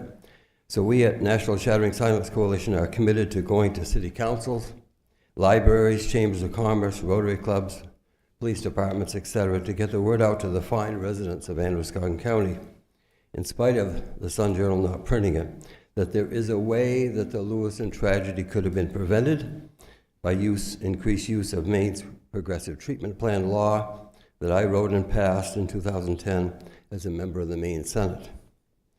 The Suites spokesman stated at the opening of the new center, "If you know you need help, just come to the center." Very well said. And it will help hundreds of people that know they have an issue. What's the critical difference? The 1% of the Maine residents with the most severe brain disorders have something called anosognosia, a lack of awareness of their condition. The Maine Association of Psychiatric Physicians, the Maine Psychiatric Nurse Practitioners, other medical groups all tried to tell the legislature last session, you can have 40 Renaissance centers all over the place, but people with no awareness of their illness will not go there. They are almost worthless for that group of people. And lots of times, that's the people with no awareness that don't think they need to be on a treatment plan that are having tragedies on them or creating tragedies to other people. State Senator Baldacci last session attempted to expand the use of this program by passing LD 445. The bill passed unanimously. It was killed the last night of session. It would have expanded the use of more ACT teams in Maine, so more people could have been court-ordered with supports to stay on their treatment plan and avert tragedies. We've made this presentation already to the Lewiston City Council, and we've had excellent follow-up meetings with staff and police department in Lewiston that wants to start using this law as they're allowed to. And we are willing to have any follow-up meeting with the council or the Auburn City, Auburn Police Department, whatever. We'll go anywhere at any time because this progressive treatment plan is a one-year court order with supports for housing, for substance abuse, and they make sure that the individual stays on their treatment plan and begin to have some success in their lives. So I thank you very much for letting me speak, and I'll be happy to try to answer any questions, and also if there's any follow-up, and I can go into more detail on how to initiate a progressive treatment plan order with the district court, but we're just trying to get the word out that there is a better way. Thank you. Thank you, Mr. Nutting.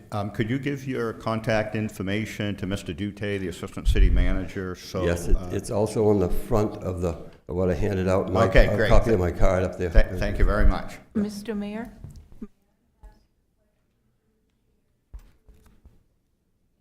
Yes. Thank you. Do you know why the Sun Journal decided that they weren't going to publish this extra piece? It would be speculation on my part and my group's part. They did print every word of the other 5 pieces of the series, and they're all long, involved in how to respond to a tragedy quicker than they did this one. But LD 445, 1965, there's a federal law passed that kept federal monies from going to the AMHI's type of large operations, IMD waiver it's called. So 22 states now have got exemption from that waiver. Maine is not one of them. Most of New England already has got an exemption. This law would have kept that, would have allowed us to have the extra mental health funding the way the rest of New England already is getting. Yeah. Unfortunately, thank you. Thank you, Mr. Nutting. I think Councilor Gary's question was answered. Okay, thanks. Is there any other member of the public that would like to address the council on an item that's not on tonight's agenda? Please approach the podium and provide your name and address. Not seeing any, the open session will be closed. Next item of business is Resolve 7-1104-2024, resolve supporting an interim trail for the Casco Bay Trail. This item was postponed on November 4th. A workshop was held on December 2nd. Is there a motion? So moved. Moved by Councilor Cowan. Is there a second? Second. Seconded by Councilor Platt. Is there any member of the public that would like to address the council on this item? Please approach the podium, provide your name and address, and please limit your comments to 3 minutes.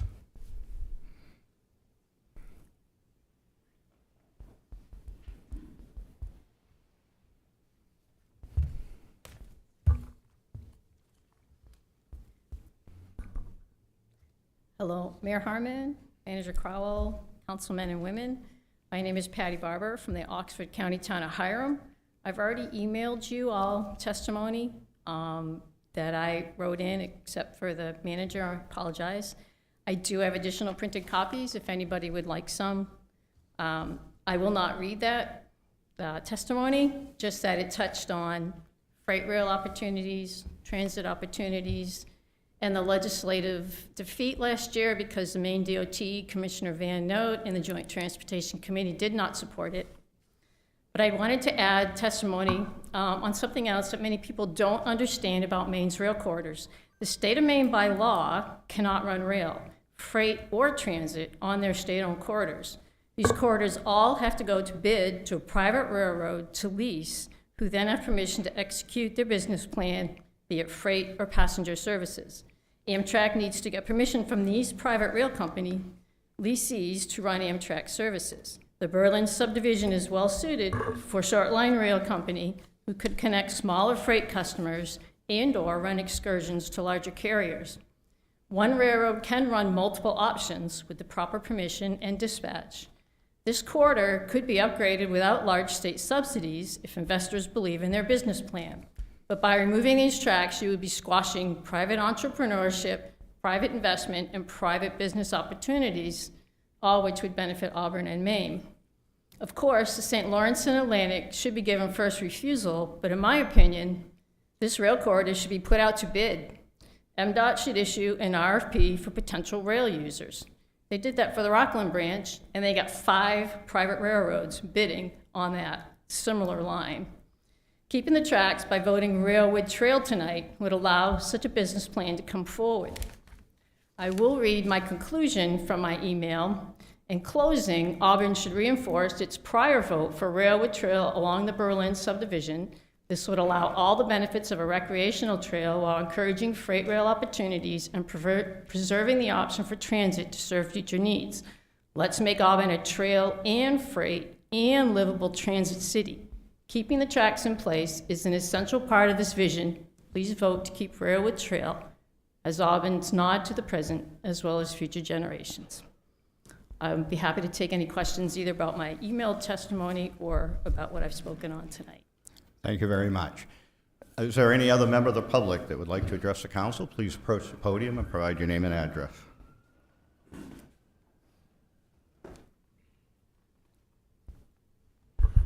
Hi, Joe Palicia, Auburn, Maine, 10 Jocelyn Street. I have been for the last 25 years the membership director of the Maine Cycling Club, which is the largest road cycling club in central Maine. Over that period of time, our enrollment of members has gone from 100 down to the low 40s. The primary reason I get from talking to those individuals who have lapsed their membership is that they don't feel safe on the roads. The majority of them have moved to mountain biking, fat tire biking, and gravel biking to get off the roads, but continue riding their bikes. The planned rail interim trail that would lead from Portland up to Danville Junction would make a massive recreational asset for this group of individuals, and I very much support it. I'm also a long-term member of, Train Riders Northeast, which is an organization that proudly led to the development and support of the very successful Downeaster train service that we enjoy in this state.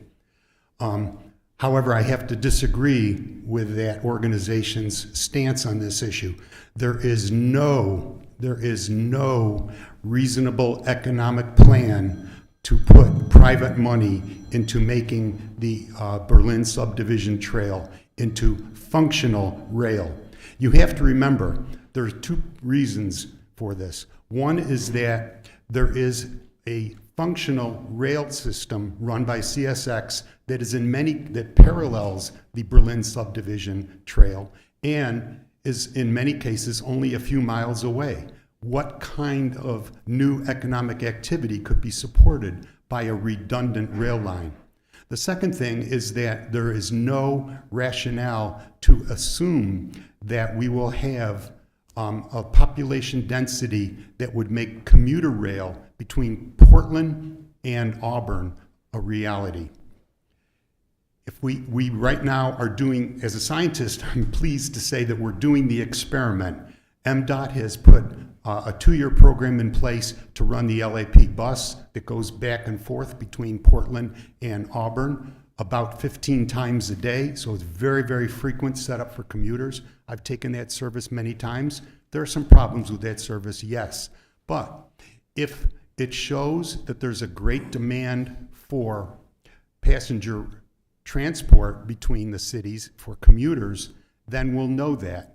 And the beauty of a bus system is it's flexible, it's inexpensive, it can be adapted, it can be expanded, or it can be contracted. You can't do that with rail. So I very much support the resolve. Thank you. Thank you very much. Any other member of the public who'd like to address the council, please approach the podium and provide your name and address. My name is Bruce Sleeper. I'm a resident of Portland, Maine, and I'm president of Train Riders Northeast, also based in Portland. And I've got 3 points to make. First of all, I must tell you my appreciation of the process that's been followed here. You have all paid a lot of attention to this, and the mayor in particular has put a lot of time into it, it seems. And I do appreciate that. Too often, decisions of this sort get short shrift. That was certainly not the case here, no matter what the decision is. Secondly, I do have an issue even if the council decides to adopt the resolution. I certainly have some problems with the specific language. Railwood trail option is no longer a viable policy option, an available policy option, and the legislature will consider a recommendation of rail trail or interim trail. I'm not sure that we've heard anything in this process that supports that. It is an available policy option. It's a question of where you want to spend the money and what sort of value you give to the results, and also what sort of chance you think there is that a rail will be beneficial and can be put running into this section. So even if this council decides on the rest of this, I just don't think that particular whereas clause should be in anything that the council might adopt. That doesn't mean I'm giving up the ship. It's a gamble. If you support the rail being ripped up, it will never come back. I think most people on the rail side have repeated this over and over again. That means that whatever value that asset might have in the future, and somewhat unknowable future, will be gone as far as rail goes.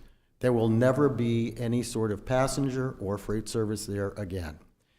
That's a big gamble. At most, I think that and we certainly don't have a problem with rail with trail. Yes, it costs a lot. It does cost twice as much. But on the other hand, even the cost of the trail with the ripping up of the rail costs a lot of money. And it's going to cost more than what was in the original study. And there's no specific funding that's been identified, not just for this trail, but even for the Mountain Division Trail, which has already been approved by the legislature. So I think that those are items that need to be considered as part of this decision-making process. Thank you. Thank you very much.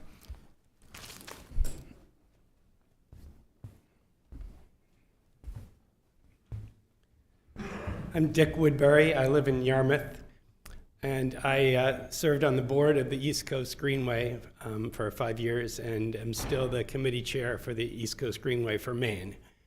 And as part of my time with serving on the board, you know, we're always trying to figure out where exactly to route the Greenway.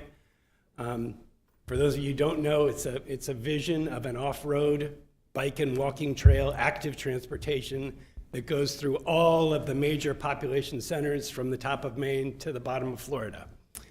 And it's really coming along in the Northeast. A large rail trail through New Hampshire, you know, near the Massachusetts border coming up toward Portsmouth, was opened this year. The Eastern Trail, of course, is a piece of it that comes up from Portsmouth area up to Portland. It's in very good shape. The process is looking at a very likely approval of the portion that would go from Brunswick up to Augusta on what's known as the Merry Meeting Trail. In looking at all this stuff while I was there, there have been temptations and a dilemma in a sense about whether to have this loop that comes around that includes Lewiston, Auburn, or whether to just go straight up from Portland through Brunswick and onto the Merry Meeting Trail to Augusta. And I've gone to bat at every occasion to say that, no, our population center here that we have to serve is in Lewiston, Auburn. So we have to have this loop that comes up from Portland, you know, through North Yarmouth and out to Auburn, and then comes back around to rejoin where it would go up from Topsom and Brunswick up to Augusta. That is the route we have to have in Maine to serve Maine's population. And I go to bat for that all the time. And it's much harder without the embrace of this community. You know, I hear Bruce talk about you know, wanting to have both, but the rail with trail option is so obviously already there by prioritizing the one corridor, which is already actively used by trains and goes through the Portland Transportation Center and is already shared by Amtrak and CSX for freight and passenger purposes. Prioritize that for trains. And this one would be an amazing rail trail that would be part of this East Coast Greenway and connectivity to the entire state and beyond. So I'm a strong believer in this resolution, and I appreciate the chance to talk with you. Thank you very much. Any other member of the public who'd like to address the council? My name's Debbie Poliquin, and I live in Lewiston. And I just want to come out in support of this trail system. I've had the luxury of being able to bike on some trail systems in other states, and I can tell you that experiencing those tours gave me a real positive outlook as to what could be here in our area. I've biked in places like Bentonville, Arkansas, on the Coeur d'Alene Trail in Idaho, and the biking paths in Wyoming and the trails in Niagara Falls area in upper state New York. And it's amazing the community involvement you see on those trail systems. You see active, young, vibrant communities, families, little kids riding their bikes, running up the trails. And I really feel like if we pursued this here in central Maine, that it could really boost the area economically. It would make it a place where young families want to come and experience. And I really hope that you folks see the bigger picture and see how it's much more than just a trail. It could attract really young families and make our community young and active and prosperous. Thank you. Thank you.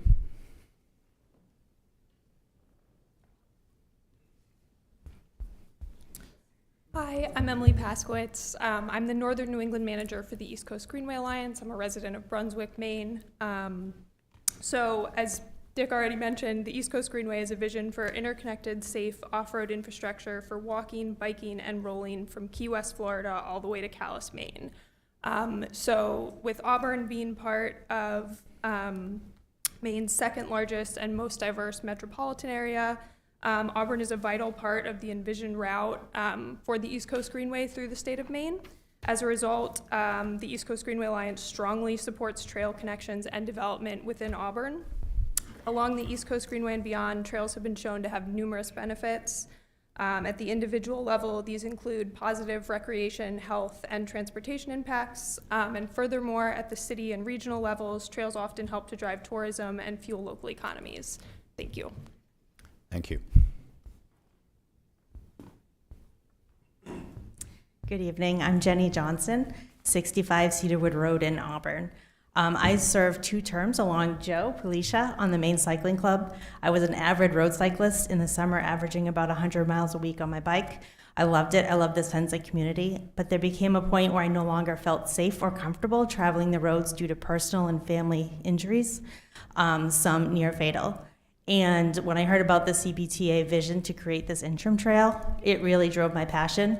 I enjoy riding the East Coast Greenway, Penobscot Trail closer to camp up north, and it would really be great to have a system and a community in our own community every day where we can go after work and not make an excursion to other towns for tourist endeavors when we could do it in our own backyard. Thank you. Thank you.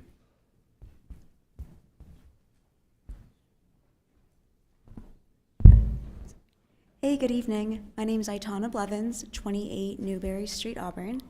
I recently moved to Maine from North Carolina after I graduated college. I had the privilege to live near Raleigh and go to the East Coast Greenway along the American Tobacco Trail. Best place to bike ever. I've been biking since college, and since moving to Maine, I found most of my biking community in Portland. I've been in Auburn since earlier this year when I started working in the location.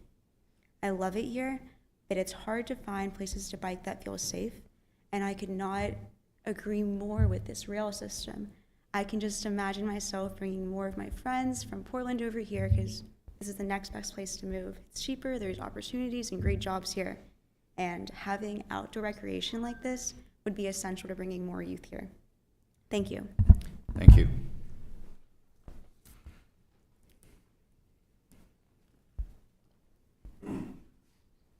Hello, I'm Ben Lounsbury, 505 West Auburn Road, Auburn. Thank you, Mayor and City Councilors, for overseeing this matter. I am a longtime cyclist and trail advocate, but I am past my prime. I never bike on city roads anymore because doing so has become too dangerous. Drivers are ruder and my reflexes are slowing down. Therefore, I am strongly in favor of any place where cyclists can go where they will not encounter vehicles, or at least not very often. I'm also an environmentalist, and I am in favor of mass transportation wherever it has a smaller carbon footprint than the alternatives. Therefore, I am strongly in favor of trains wherever they make environmental sense over the alternatives, which usually involve single-passenger cars. Since a bike trail with an accompanying rail trail is not favorable, I am in favor of, number 1, converting the St. Lawrence and Atlantic Railroad right-of-way to a bike trail until, number 2, the railroad becomes feasible in the future. Number 1 and then number 2 will make Auburn more desirable to everyone. By the time 2 becomes feasible, there will hopefully be many more places for people to ride bikes without encountering motor vehicles in Auburn proper. I strongly urge the City Council to vote in favor of the motion to support the concept of interim trail until rail. Thank you. Thank you.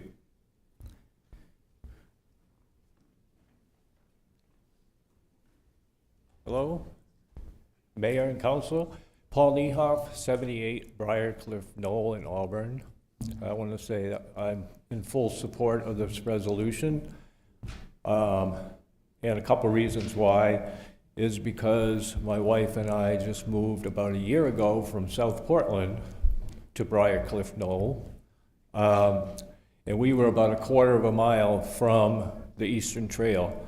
So we accessed for transportation and for recreation the Eastern Trail probably 2 or 3 times a week.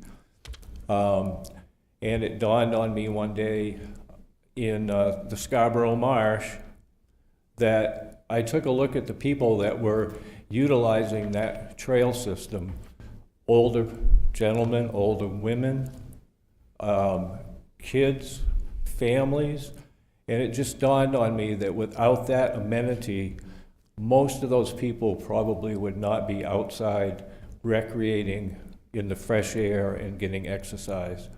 And I can see that there's a huge potential for that in Auburn. So thank you. Thank you very much. Good evening. I'm Ted Walworth. I'm from Lewiston, and I'm a member of the Maine Bicycle Coalition.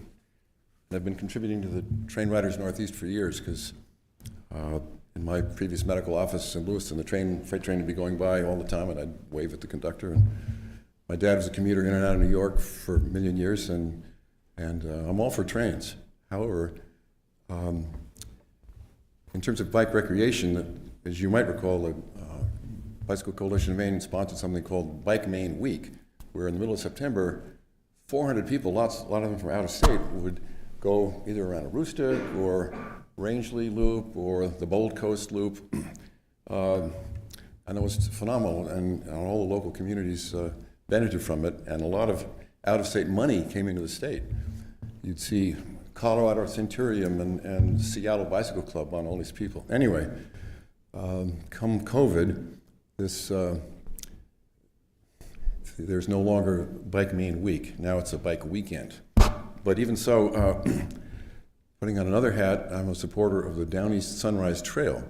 I spend some of my summers down east in Hancock, and the old railroad that went from Brewer to Ellsworth, and then from Ellsworth all the way almost to Calais, is now a trail. It's a gravel trail.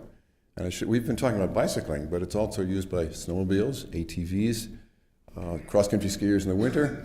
It's a multi-use trail. And the Ellsworth American had an article, which I really can't quote, at this time about the economic advantages over the years to those down east communities because of the use of this trail, not just by Mainers, but from people from all over. So anyway, I strongly endorse this rail to trail notion. Thank you. Thank you.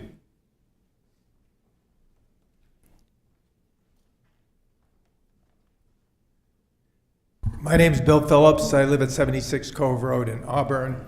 I hadn't really expected to be speaking here tonight, but I am definitely in favor of the bike trail that's been proposed. I've been an avid cyclist for more than 50 years.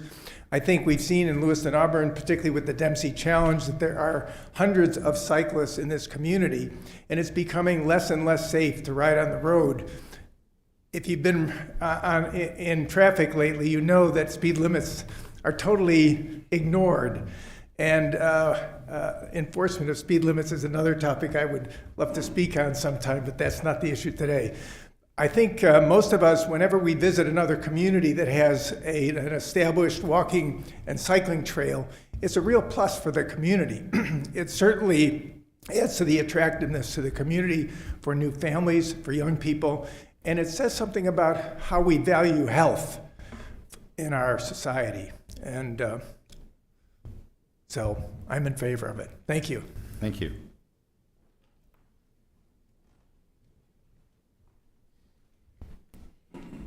Hi, my name's Lisa Morin, and I live in Turner, right on the Auburn-Turner line. So I spend a lot of time here in Auburn, and just want to say thank you for listening to everybody's comments. And I've been a member of Maine Cycling Club for many years, have ridden with several of the people who have spoken here.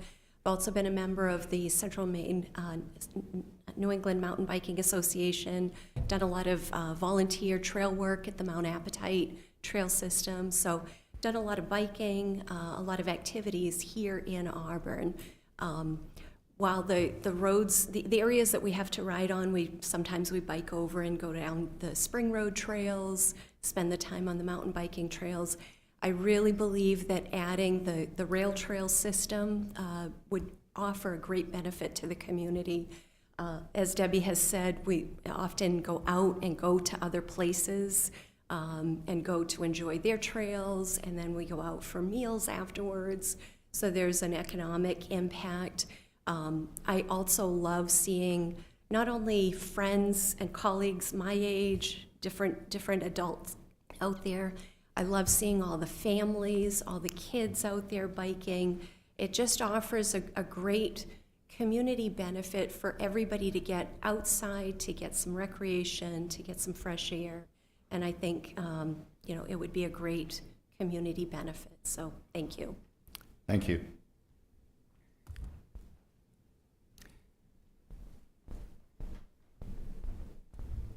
Hi, Mayor and Council. My name is Garrick Hoffman. I live on 14 High Street, and I'm just here to support the resolution.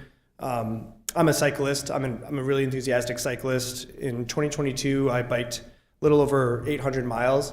But 3 years ago, I went to Wyoming and I was biking in Jackson Hole. And there's this awesome 50-mile loop there, and it never went on the roads at all. And I was just thinking, why doesn't something like this exist in Maine? It really bums me out. I've been in Maine my whole life. I've lived here, grew up in Cumberland, North Yarmouth. Now I've been here in Auburn for 4 years. And so it's just kind of bummed me out that there really isn't an asset like this here. There is a little bit. There's the Mountain Division Trail in Wyndham, and it's a really short paved trail. You can bang that out real fast, and it's in Freiburg a little bit too. Those are paved. Those are nice. And then there's the Eastern Trail from Saco to Scarborough, and I've ridden that so many times. But it's, again, like super short. I have to drive quite a ways to access either of those. So I've just always thought that for years anyway, that we need a bigger, more expansive kind of rail trail where people will actually feel safe. So even though I've biked, hundreds, maybe thousands of miles now at this point over the last few years, even I feel like I've been riding less because I feel less safe. I'm gonna echo what some of these folks have already been sharing, and I feel like now the only way to safely ride is to ride on a rail trail.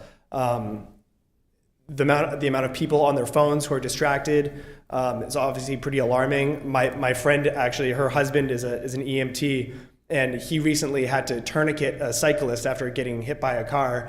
That was not exactly comforting to hear. Even a local guy, I remember reading a story in the Press Herald, I think a year or two ago, who lost both of his legs and was sent into a coma after getting hit by a car while riding. And so it's like you can take every safety precaution you can, but it ultimately you're riding out there with a lot of unsafe or distracted motorists. And so I just feel like now rail trails are the best way for people to get out there and not just recreate, but exercise.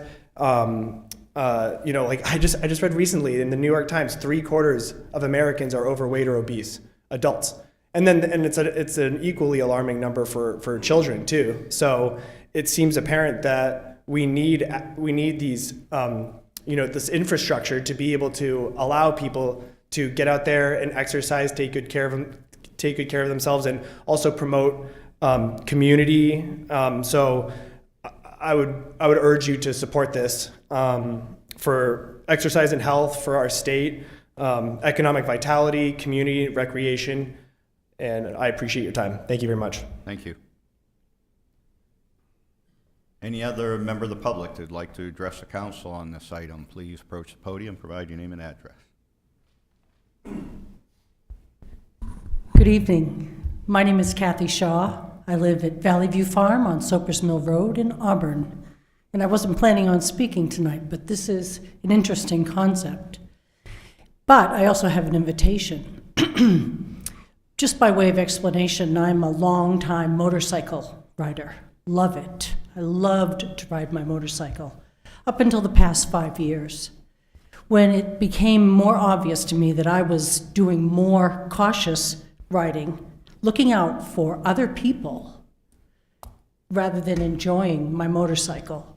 So I've switched to e-bikes. Fun, quiet, easy to get in and out of, not terribly expensive. So the second part of what I'm saying here tonight is I think this is an awesome idea, and it provides another aspect of our city that people would not ordinarily see. However, South Auburn, Councilor Walker's Ward 5, we have miles of paved and unpaved roads, perfect for bicyclists to come out and enjoy. No traffic, wide roads, pretty smooth for the most part. There are some potholes, but there are all over. Come out and see South Auburn and also exercise, ride your bike, take advantage of these public roads, and look at our natural resource and agricultural protection zone that we've all worked so hard to preserve, just like we're probably going to do the same with this rail to trail. Thank you. Thank you.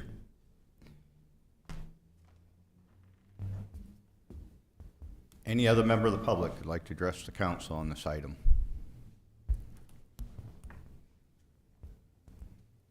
Good evening. My name is Sue Martin. I live at 186 Davis Avenue. I'm a cyclist as well, but I really want to move away from cycling for a minute because I'm sure that some people think that it is still a certain group of people who cycle. Now with e-bikes it's better, but there are still a lot of people who don't see that as something that they want to do. And my experience on trails has been that they bring out all kinds of people doing all kinds of things. I mean that in a positive way. I see people with kids in strollers. I see kids just running. I see wagons. In the winter, you see cross-country skiing. You see snowmobiling. There's just a lot of other things that people can do on trails. And there are a couple of things that I particularly like about it. The first is that it's free. You know, anybody can go there. You don't have to pay an admission. You don't have to do anything. You just go.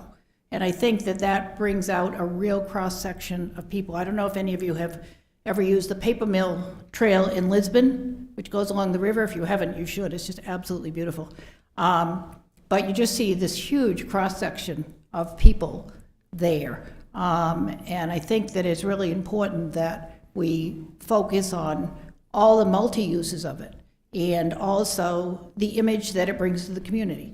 That is a big thing. I've traveled around the country biking, and it does give people one more reason to want to come here. And I think in Maine, people are really looking in the summer to move away from the coast. It's just gotten so crowded. And so any opportunities we can do to make this area that has lakes and other recreation opportunity will be good for the community. So, thank you. Thank you. Any other member of the public would like to address the council on this item? Seeing none, public comment will be closed. Discussion by the council. Council Whiting. I made a few notes. I don't think that rail usage, whether freight or passenger, is likely for the foreseeable future on that line. The condition of the tracks is poor. The investment needs would greatly outweigh the most optimistic usage projections. There's a greater likelihood of funding for trail usage and a more immediate economic impact.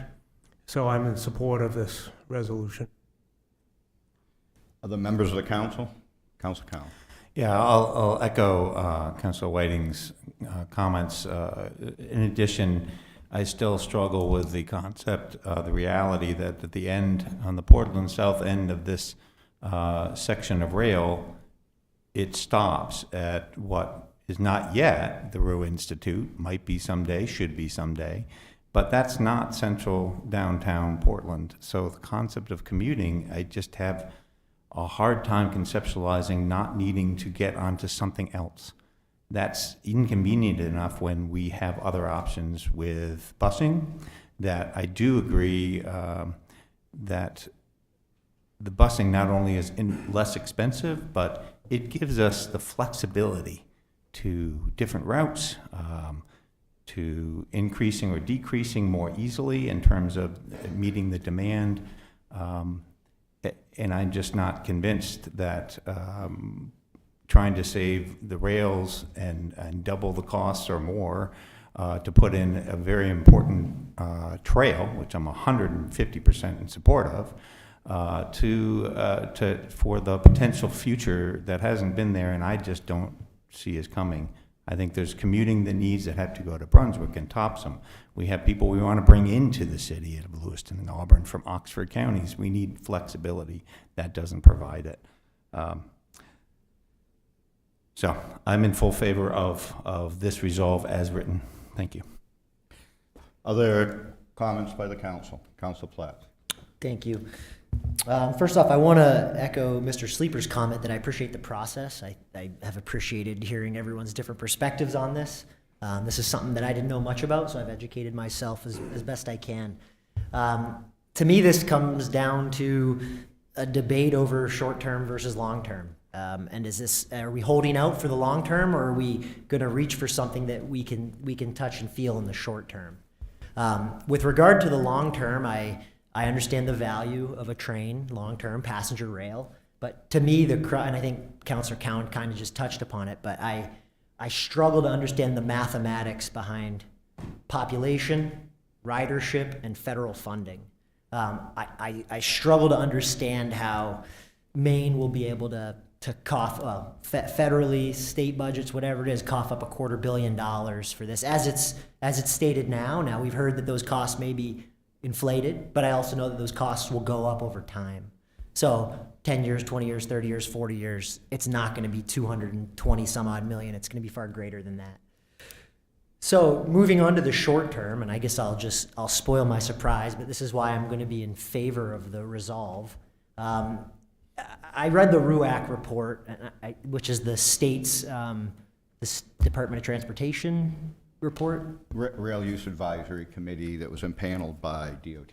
Yep, so I read the RUAC report, and I just wanted to highlight some stats that really rang out to me. So first off, building this, voting for an interim trail is not, it's not a vote to necessarily just spend money on a trail. You're also, people have brought this up, you're investing in an asset. You're investing in an asset, like all assets, that's going to compound over time. So the value of this trail is not just the 20 some odd million or the 17 million if you just go from Brew Institute to Auburn, but that value will compound over time. And I say that because I noticed in the RUAC report there were estimated ridership numbers of between 75 and 85,000 a year, which is great. I don't believe that would qualify us for any sort of federal funding, but it's a good number. On the trail side, there were estimates of 130,000 to 200,000.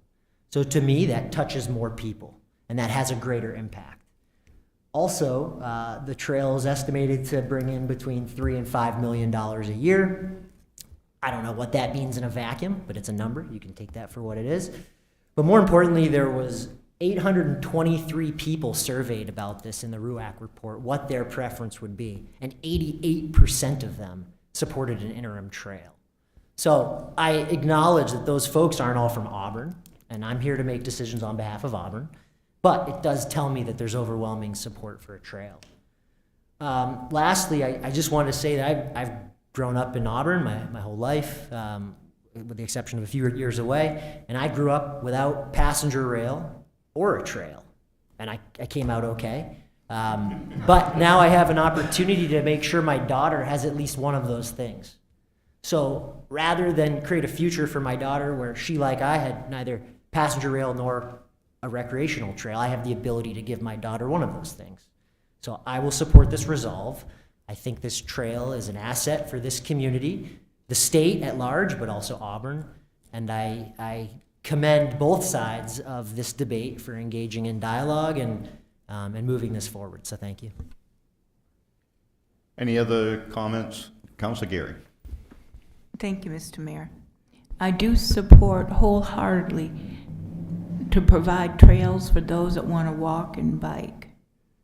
I think we owe it to our community and to our fellow communities.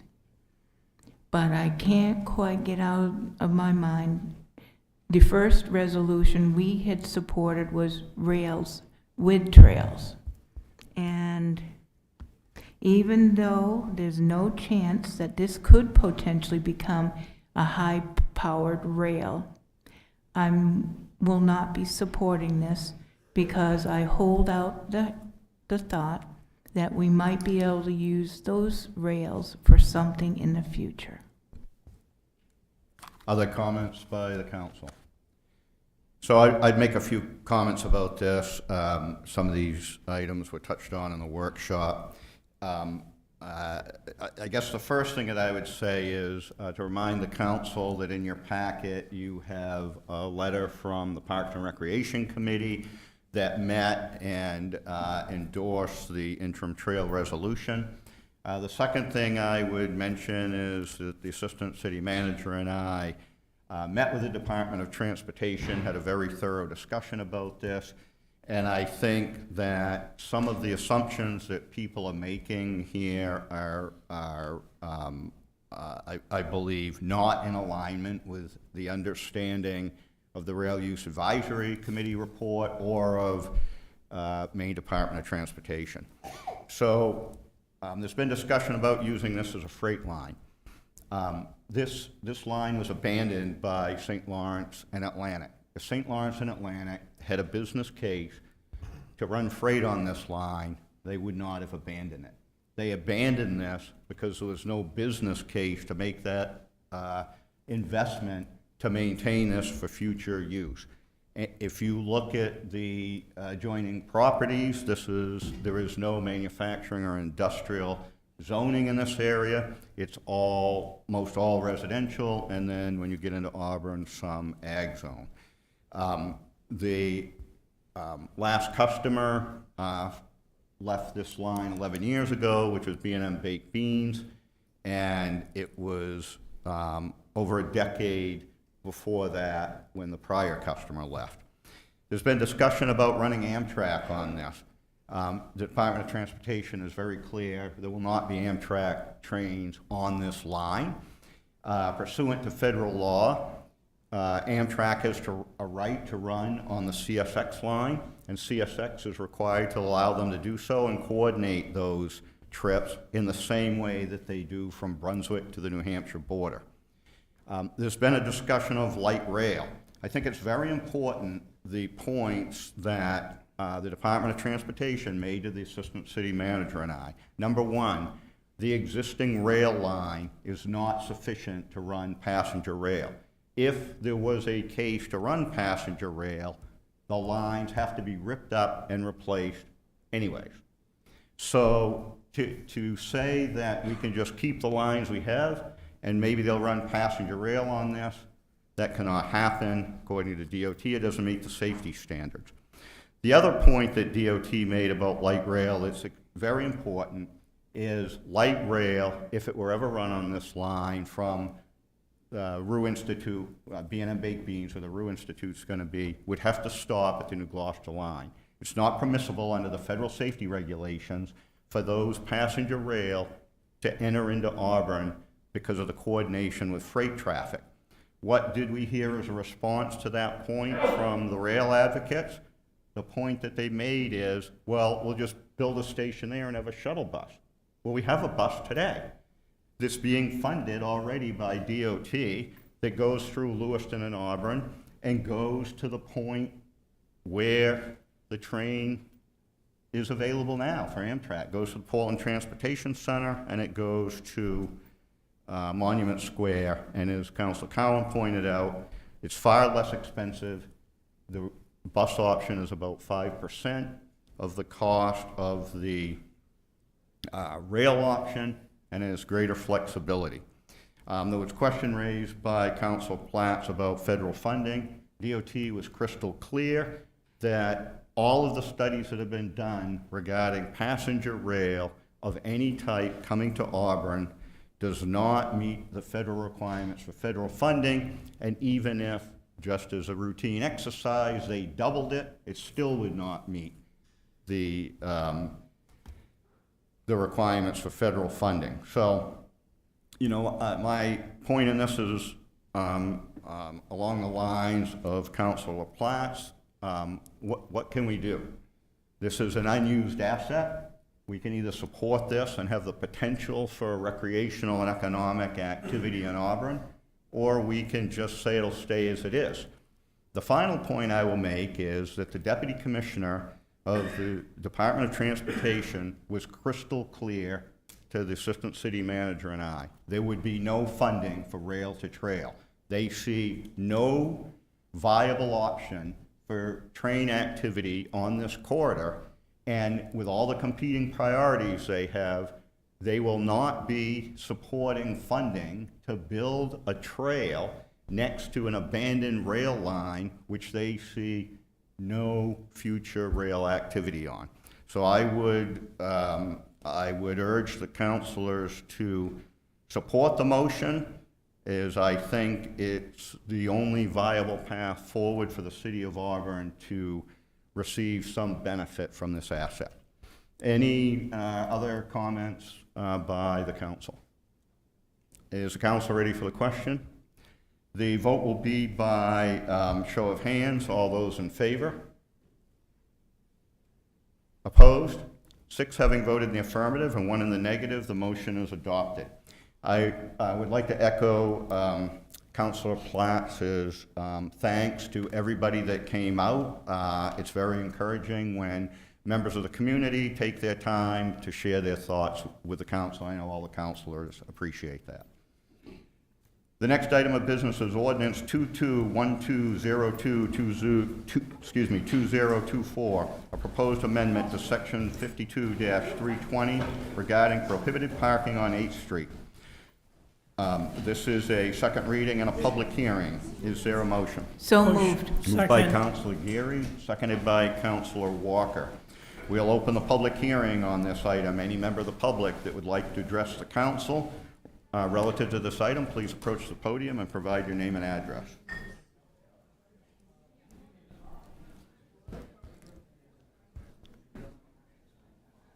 Seeing none, the public hearing will be closed. Discussion by the council. Council ready for the question? The vote will be by roll call. The clerk will call the roll. Counselor Weisner? Yes. Counselor Walker? Yes. Counselor Platts? Yes. Counselor Gary? Yes. Counselor Whiting? Yes. Counselor Cowan? Yes. Counselor Milks? Yes. 7 having voted in the affirmative and none in the negative, the motion's adopted. The next item is Ordinance 23-1202-2024, text amendments related to 30A MRSA, subsection 4364, 4364A, and 4364B. To refresh the council and the public, this is the item that came forward from the planning board to make the necessary changes to Auburn's ordinance to comply with the statutory requirements of LD 2003. This is a first reading. Is there a motion? So moved. Second. Moved by Councilor Platt, seconded by Councilor Cowan. If any member of the public would like to address the council on this item, please approach the podium and provide your name and address. Hi, good evening. Jason Levesque, Young's Corner Road, Auburn, Maine. I'd like to first start off with changing this ordinance in order to make it compliant with LD 2003. That's actually a misnomer. The ordinance is already compliant with LD 2003, namely in several sections. I'll go through them one at a time.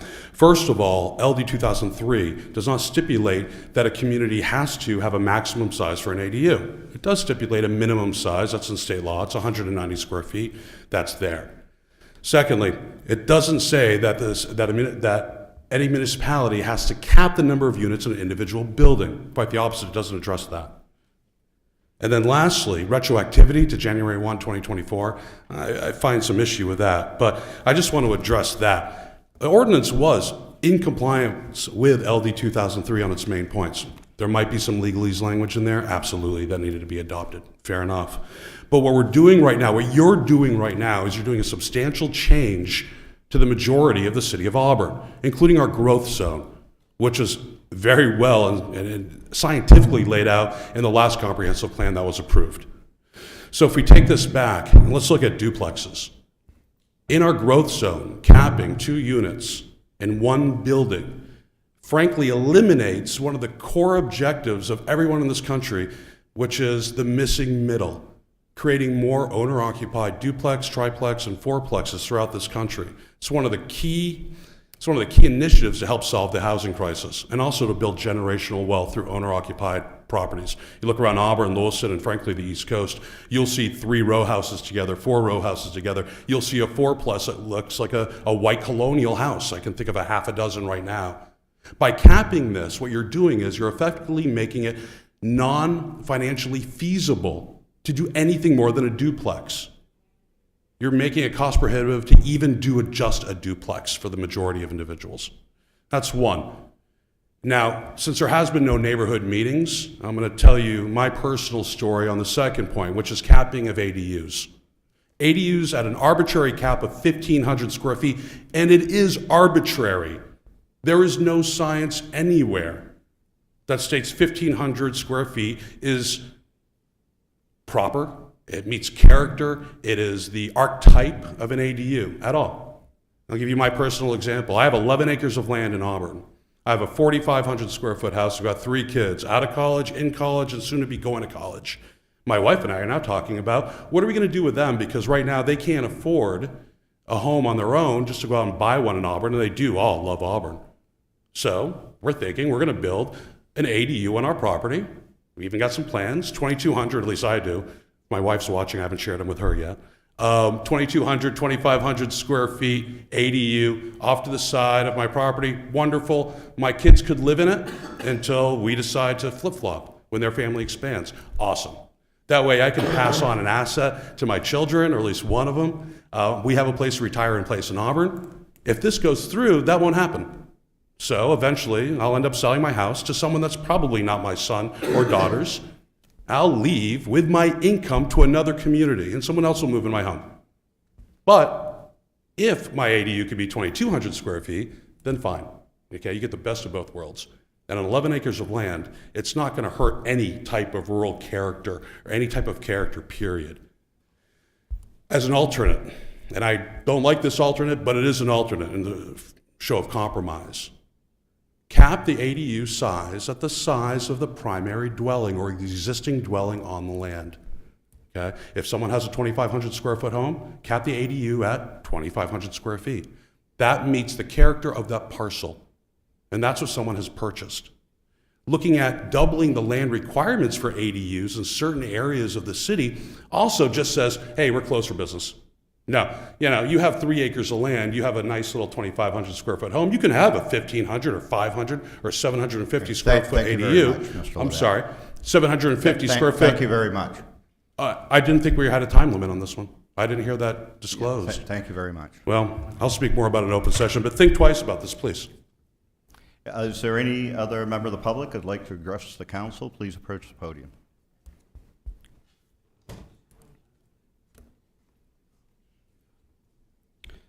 Hello, Evans, Era 122 Granite Street. I actually just have a question about the process in asking how the language gets vetted so that it's in compliance with the comprehensive plan. So I asked, Mr. Levesque just spoke about duplexes and additional land needed for ADUs on parcels. And in Chapter 2 of the land use plan and the comp plan, I believe it's page 86, explicitly says allowing new residential development at higher densities within growth areas to accommodate a variety of housing types for all incomes and ages. And so I'm not like a legal expert. In reading through, I was just looking at what the growth plan, what it said in those areas, and that one just kind of jumped out to me as something that was like just very contrary to the language. And so as a resident, I'm here kind of seeking some information from the council on what's that process look like? Is there conflict there? How does it determine whether or not there's conflicts with the comprehensive plan? Does it happen before? Does it happen after? Not really a comment on the language itself, really just a question about how does the council make sure the comp plan and ordinances align? So, thanks. Thank you. Any other member of the public who'd like to address the council on this item, please approach the podium, provide your name and address. Seeing none, public comment will be closed. Discussion by the council. Council Mills? Yeah, my concern on this is really more of a larger, and me being someone that works for a living, I'm not retired, and I don't have an attorney that's doing all my work for me, so I'm not really able to keep up with this massive number of changes. But I got some real questions that have come up, and things like this is, you know, and I'm going to have to be able to answer this to my constituents. You know, I don't think we've adequately addressed all the potential issues that these changes can make. Some of them addressed by the citizens, but so I can't decide one way or the other whether this is going to be good or bad. But for instance, do these changes make any non-compliant? Do these make any non-compliant lots? Is this going to affect how people are able to sell their lots? We're retroacting this back to the beginning of the year, which to me is completely wrong. And is there people that are doing things and have permits that it's going to affect them? And I just think that this is just I'd like to see, before I'm going to be able to vote for this, I'm going to need to see a lot more. I'd like to have another workshop, and I'd like to really be able to address some of these other questions. I mean, I brought the paper. I printed it out. I got 6 pages of red lines. You know, so I can't support this. Are there questions or comments by the council? Councilor Cow. Excuse me, Councilor Weisner. Thank you.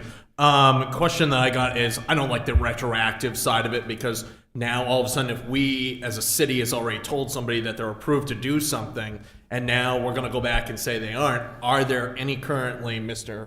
Manager, is there any, or this is for planning, I see Eric's in the back, is there anybody that's currently in the works with this, that if we make this retroactive, we're going to stop them from already in the middle of doing something? Because if that's what we're doing, that's not right. That's not fair to our constituents, and that's why I have a problem with this. Thank you. I'd like to echo Ben's point as well. I was going to say the same thing. I'd be curious to learn about the genesis of how that date was put in.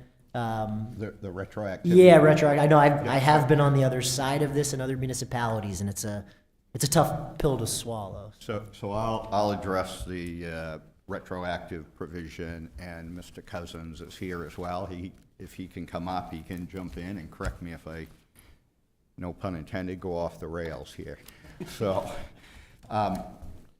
the council will recall at the last meeting, this was on the agenda, and it was postponed because there were some technical corrections that were necessary. One of those technical corrections had to do with retroactivity provisions that were in every section that was redlined.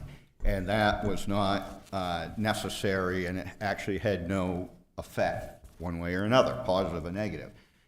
The only retroactive provision that's in here now is the piece regarding the number of dwellings that can be built on a vacant lot. So you'll all recall in LD 2003, there's a different standard if you want to build on a vacant lot than if you're building on a lot that has a dwelling on it. So the concern about retroactivity with vacant lots is a really important one, because this state statute required compliance January 1 of 2024 for a whole variety of reasons. Obviously, it didn't get through the planning board process in time for that date, and it's now gotten through and it's here now. Why this is important is if someone had a vacant lot and they came into planning and permitting since January 1 and said, hey, I'd like to build X number of dwelling units because of LD 2003, and Mr. Cousins' staff was bound by the city ordinances, and they said, gee, I'm sorry, you can't do that. and the person then went ahead and built a dwelling unit on that lot, they would now be disadvantaged, because if they come forward to Mr. Cousins after the enactment of this, he would be bound to limit what they could build based on the difference in LD 2003 between calculating the number of dwellings on a vacant lot and on one that has a building. So the only retroactive provision in this today is guidance that if someone permitted a dwelling on a vacant lot since January 1, 2024, and they come forward after the enactment of this, the planning staff will calculate the number of allowable dwellings based on that having been a vacant lot. And I think there's been a thorough review of the rest of the ordinance, and I don't believe that there is any disadvantage to people since January 1, through this year, that would require a retroactive provision. And I don't know if Mr. Cousins, if you want to add anything to that. No, I don't have much to add other than that is the purpose of that retroactivity is just that we determine whether a lot was developed or undeveloped as of that date. And if we didn't have that, then as the mayor said, someone might be disadvantaged by one unit if they were in a growth area, had water or sewer, and they had developed a unit since January 1. So it's important that we can look at those lots as undeveloped because they were undeveloped when we were supposed to allow for 4 units on an undeveloped lot in the growth area. And if we looked at it as developed after that, they may only be allowed 3. So it's really more permissive to be able to make that determination as of January 1, 2024. And it complies, takes away any harm that might have come from looking at it otherwise. Council Platt. Yeah, just I guess a quick question. So as it stands now, we don't believe that the passing of this would negatively affect anyone who has already been permitted to do this work, correct? That's correct. Yep, we would still be able to allow what's allowed in the zoning ordinance that exists right now, and there's no going back to look at a permit that was issued during this past year when we really should have allowed these things and undo that. It doesn't work that way with this ordinance as drafted. Other questions or comments from the council? A couple follow-ups to points people made. There was a question about whether these proposed changes had legal review, and they did. When this went through the planning board process, legal reviewed this to ensure conformance with the legal requirements of LD 2003. There was a question about, there were several questions about things like added land, the progression of land that you need. There was some discussion about this as it went through the planning board. The purpose of this is to make the changes, the minimal changes that are required to comply with LD 2003. No one's argued the question about whether or not the minimum that's required in LD 2003 is a new property or whether there should be greater density. We have impaneled a comprehensive plan committee, and the purpose of this was not to undertake those policy issues. It was just to make the minimally required changes. And these are items, some of these items that have been brought up are certainly good questions and would be considered by the comp plan committee. The other, I think perhaps the last point, there's been this issue, this arose in the comments last time and again today about, in effect, the requirement of limiting to 2 units in a variety of zones. It's urban residential, suburban residential, low-density country residential, and rural residential. I think of the 4. Mr. Cousins can correct me here if I didn't get them all. That's the current standard. This is no change. in those zones today and throughout the past year, you're limited to 2 units per building. This is not a change. It's a very good question that should be addressed by the comp plan committee as to whether or not in all of those zones the 2-unit limitation is appropriate. But again, the exercise for the staff and the planning board was to make the minimum required changes. Any other questions or comments from the council? Council Gary. Thank you, Mr. Mayor. So does this, if we enact this, does this allow us to have more units in like the country residential? So, especially inside of growth areas and where there's water and sewer available, the zones that the mayor listed have historically allowed for 2-unit buildings, but most of them only allowed for 1 2-unit building on those lots. In order to comply with LD 2003, if you have the lot size available after this change, you could potentially have either 3 or 4 units where you used to be allowed 2. They just can't have more than 2 units per building. So where you used to be allowed to have a 2-family, a duplex, now you could potentially have a 3rd unit or a 4th unit, but you can't have more than 2 in a single building. I think the other distinction is that the accessory dwelling unit being limited to a maximum of 1,500 square feet, although it's pretty liberal, I don't think you'll find many other ADUs defined at such a high maximum limit. That really only comes into play for a 2nd unit if you don't have the lot size to support 2 units on the lot. So if there's a 1 acre minimum, you have exactly 1 acre, you could still do an ADU that is up to 1,500 square feet. If you have 2 acres in that zone with a 1 acre minimum, you could still do a 2nd unit without the limitation of the 1,500 square feet, because it doesn't have to be an ADU, it can be a true 2nd unit as it could before. So, Council Gary. Okay, Mr. Mayor. So does this mean, when you say unit, is this an attached unit to the first unit, or is this a separate building? that'll really be up to the property owner, so they'll have the choice, as they do today in most of those instances. They'll have the choice of that being either attached in the same building or detached in a separate building. Council Whiting? Yeah, that was going to be my question. A similar note that, say you had somebody trying to do 3 or 4 units, could they do a planned unit development where they were attached? So it was sort of like a condo arrangement. It would be more cost effective. It wasn't unduly restricting their, attempt to keep their costs affordable.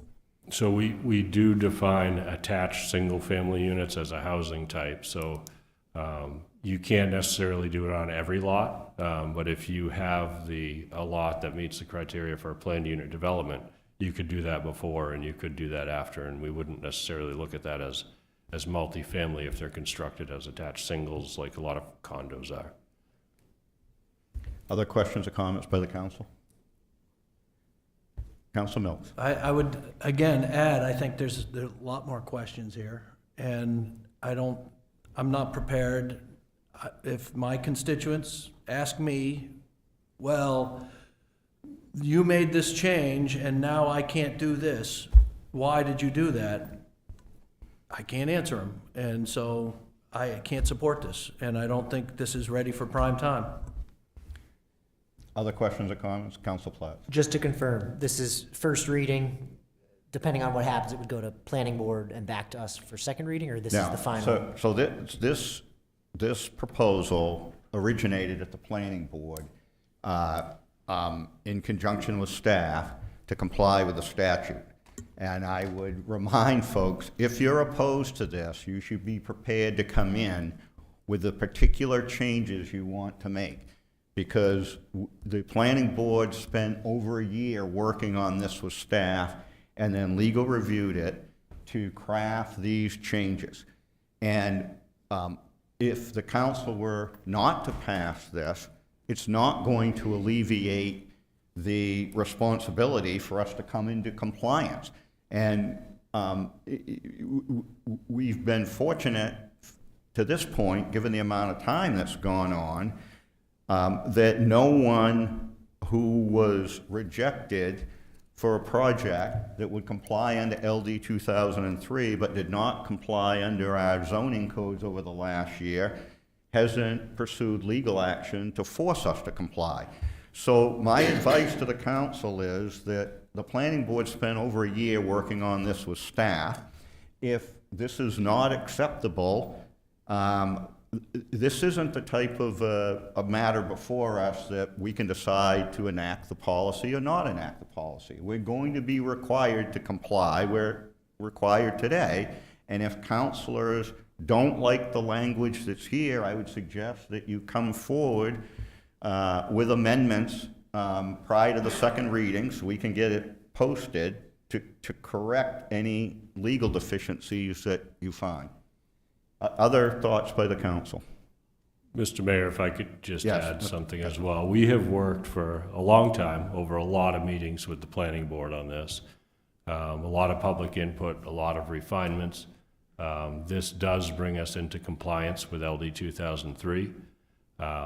As the mayor mentioned, we do have property owners waiting for this so they can either permit at a staff level, additional dwelling units on their property. We have people waiting to bring projects to the planning board. That would create more than 3 dwelling units in a 5-year period. That would be a subdivision. We have had some of those property owners feel that they are hurt economically by not being able to do this over the past year. Some that have built a couple of units, and we can't permit a couple more units until this is adopted.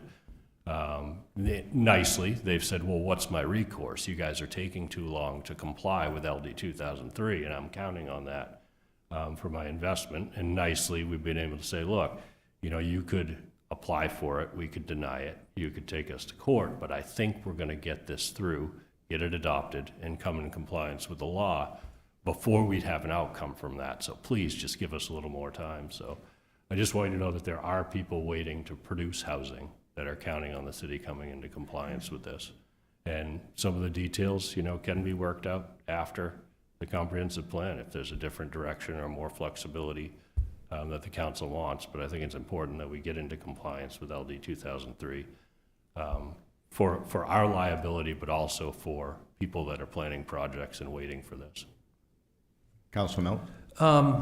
What is the reasoning behind the restrictions of square footage and some of the restrictions in 2 units, for instance, in like urban residential, some of the more densely populated areas, and do these restrictions bring existing properties into non-compliance? And will that affect them and their ability to sell? So thank you for the information that you just gave us, that you think that there are people that are ready to make changes. And I was under the impression we were in compliance, but you're saying we're not. We are not yet, especially in our more rural zones. Okay. And in relation to affordable housing, the density bonus and parking requirements. Okay. But specifically in relation to the reasoning behind the square footage and the number of units that are specified in here and the reasoning there, if I could. Yeah, Go ahead. Yeah, we went through multiple versions with the planning board and then brought a draft forward. We were asked to look at it closely to be sure that we are in compliance with LD 2003. But also to leave decisions about increasing density to the comp plan.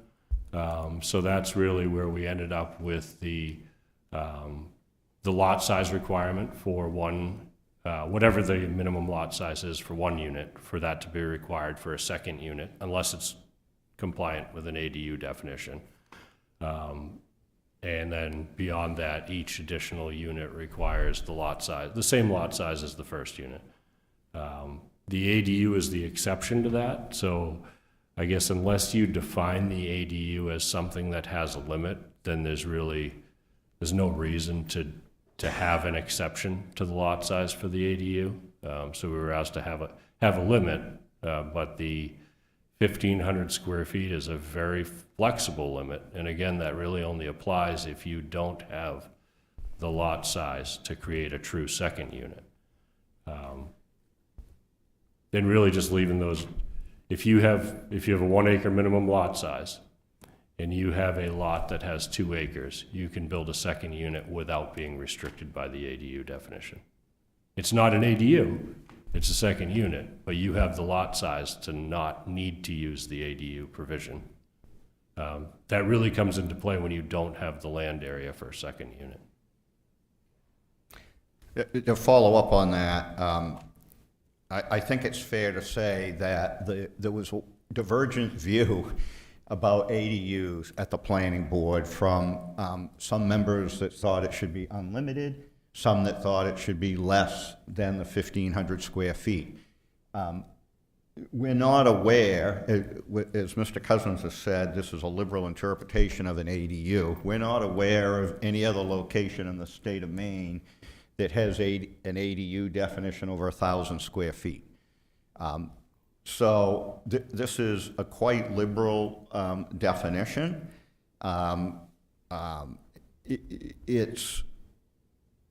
It's allows, when they don't have sufficient land area, to have what many communities would term a second dwelling unit at this size. Other questions or comments by the council? Councilor Gary. Thank you, Mr. Mayor. I take exception to the state to make rules on how we want to develop our city. If we're not careful, the way they're going, we're going to blow up Auburn the way it was, or the way a lot of people would like it to be. As much as I don't like blowing up of the ag zone or the country residential or rural residential, I'm forced by the oath we take that even though I don't support this, I don't want to do it, I got to do it because I'm elected to uphold the laws of the state, and this is one of the laws of the state, as much as I personally hate it with a passion. Other questions or comments by the council? Council ready for the question? The vote will be by roll call. The clerk will call the roll. Counselor Walker? Yes. Counselor Platts? Yes. Counselor Gary? Yes. Counselor Whiting? Yes. Counselor Cowan? Yes. Counselor Milks? No. Counselor Weisner? Yes. 6 having voted in the affirmative, 1 in the negative, the motion is adopted.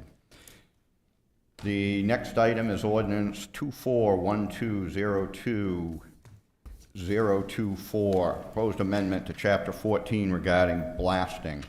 To remind the council and the public, at the first reading, there was some discussion about small-scale, in effect, hobby activities that required blasting that had been going on for many years.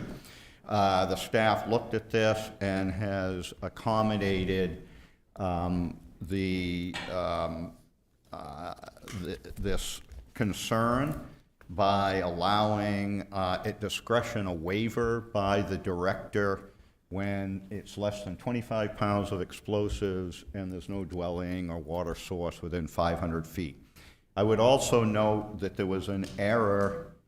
The substitute Order 24 that was in the packet had that change on a previous version.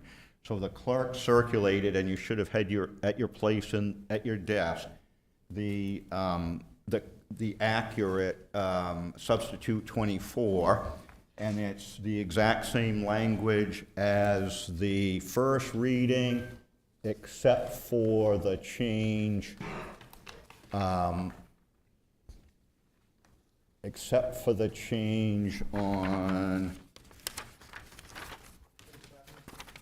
Yeah, it's at section 14704A. It added 2.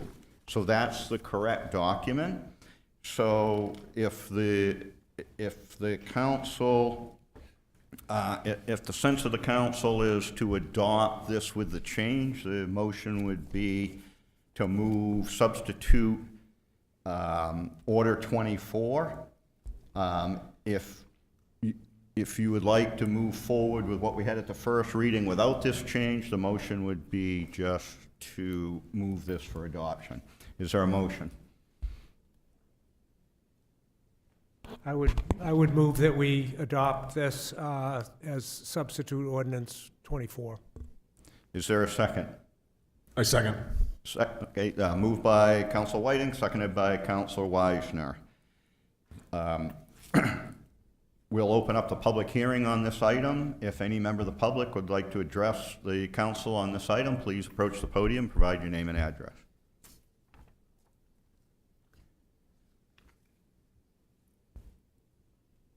Seeing none, the public hearing is closed. Discussion by the council. The council ready for the question? The vote will be by roll call. The clerk will call the roll. Counselor Platts? Yes. Counselor Gary? Yes. Counselor Whiting? Yes. Counselor Cowan? Yes. Counselor Milks? Yes. Counselor Wisner? Yes.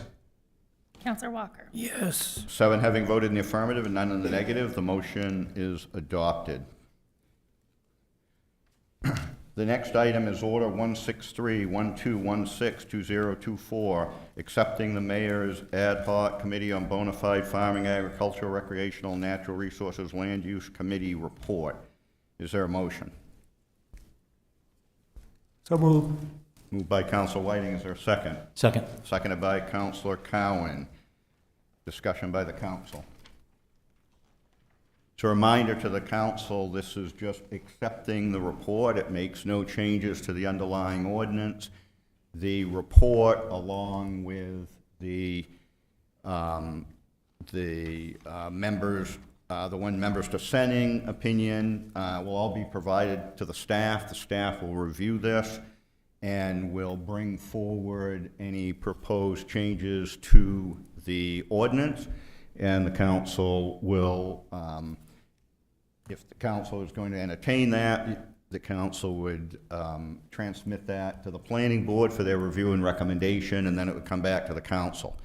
So this item is just to accept the report, and there'll be ample opportunity for substantive discussion if and when any ordinance amendments come forward. Any questions or comments by the council? Council ready for the question? Council Cowan. Just want to thank the group that put this together. I know there was a lot of work. Also thank Mr. Trask for the dissenting opinion. As I was looking at some of the challenges related to the dwelling and trying to understand it, my interpretation is that what is written in the report is okay. If you have a dwelling that's by requirement accessory, that by default defines that the primary purpose has to be what is designated in the zone. So I welcome, if I'm not interpreting that correctly, I welcome comments from the council on that, because I think that's an important distinction in what was Yeah, so just to be clear, based on the feedback in the minority report, I sent a request to the city manager, who has forwarded this on to legal, to provide guidance relative to the question of principal use. As I understand it, they're going to get back to the manager by the end of the month. And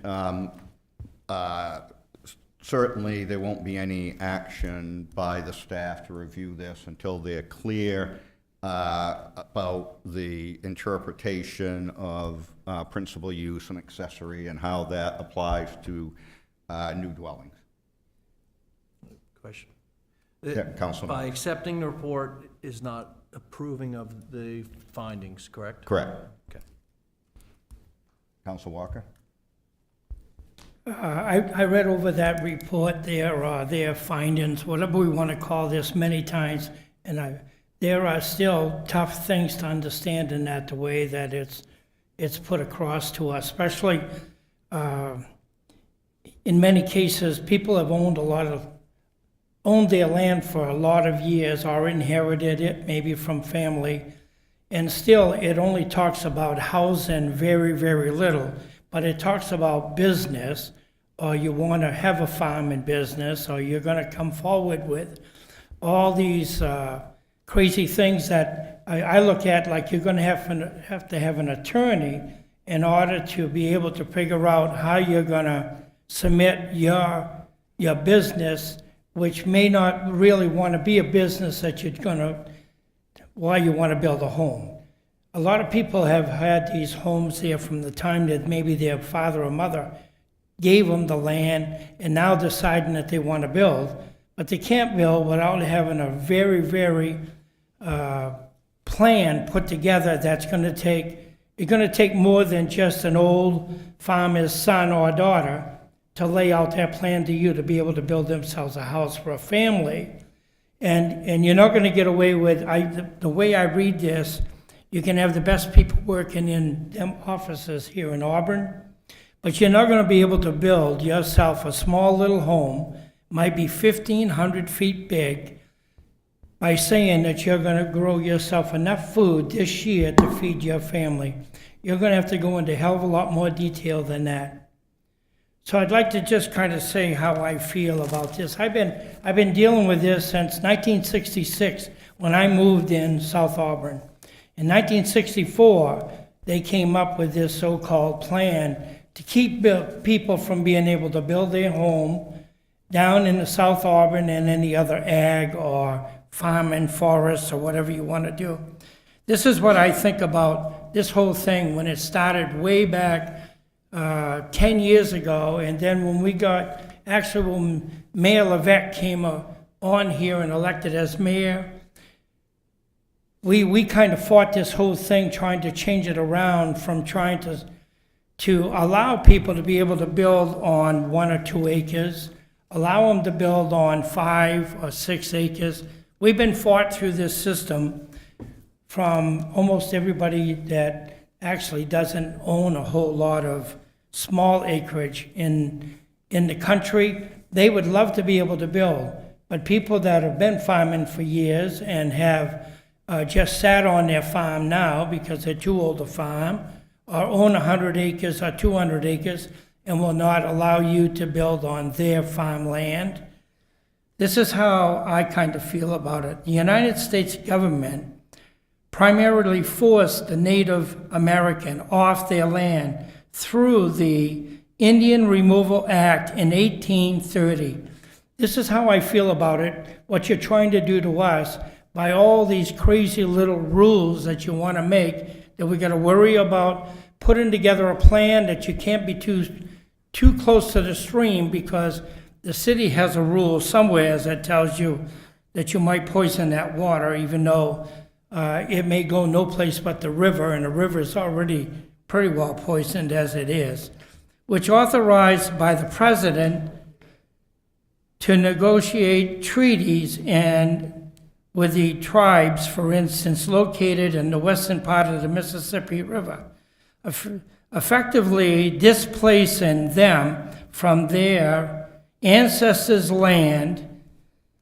This poses a process that often refers to us as the Trail to Tears. 60,000 Indians were forced to go to a different land that they actually didn't want to go to. And that land is Oklahoma. And you guys can go to anything and look up all of this and read it. Tribes are still fighting today for their land back here in Maine and other places, and still are getting screwed, just like the American people that live here in Maine, that live on the ag land, have lived there for years and years, because you people keep coming up with rules and regulations that circumvent other rules and regulations that are already been in place, that you say the planning board can't figure out how to give a permit to build a home, and it's too much work for them to take the time to allow people that have lived here all their life, born here in Auburn, Maine, to be able to build themselves a lousy little house to take care of their family and live on a piece of ag land that the neighbor that may own 100 acres don't like the idea that you own 5, 6, 7, 8, can't build on your land. And they've kept us off from it since 1964. And they're still trying to keep you off from it by coming up with all these ridiculous rules, regulations, and they got smart people like Mr. Cleveland and other people that are probably a little smarter than him to come up with rules and regulations that most of us will never meet to be able to build our small home. And I've got sons, well, I got one less one after they decided to kill him, but I got sons that have lived on this land longer than half of these people that are fighting us to be able to build a house on them, which is totally ridiculous. Some of these people have come from out of state to buy land here, to sit on that board that you put together as an ad hoc for whatever you want to call it, Bonafide, smart things to do with our land other than build a small house on it. So you people, thank you. You're the 9 of you that have sat there and made these decisions for us poor, dumb people that aren't the rich farmer that can keep us off our land. So I appreciate Councilor Walker's comments, but just to clarify 2 points.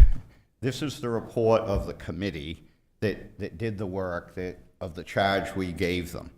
This doesn't change the ordinances in any way, and people need to understand that the ordinance passed by the prior council requires the submission of the plans, requires a bona fide activity. There is nothing that this committee has put forth to change the current ordinance. If members of the council don't like the current ag zone ordinance, they can certainly bring forward proposed changes to it. What we charged the committee to do was only to identify criteria that would be used in determining what's already required under the ordinance of a finding that's a bona fide activity.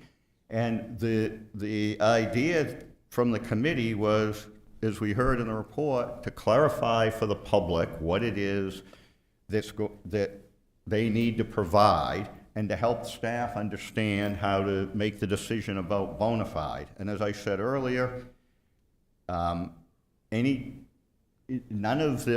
nothing in this report changes the current ordinance, and until such time as staff reviews this, we get the legal opinion and staff reviews it, then the council will have ample opportunity to determine whether they want to effectuate the recommendations of the policy of the report or not.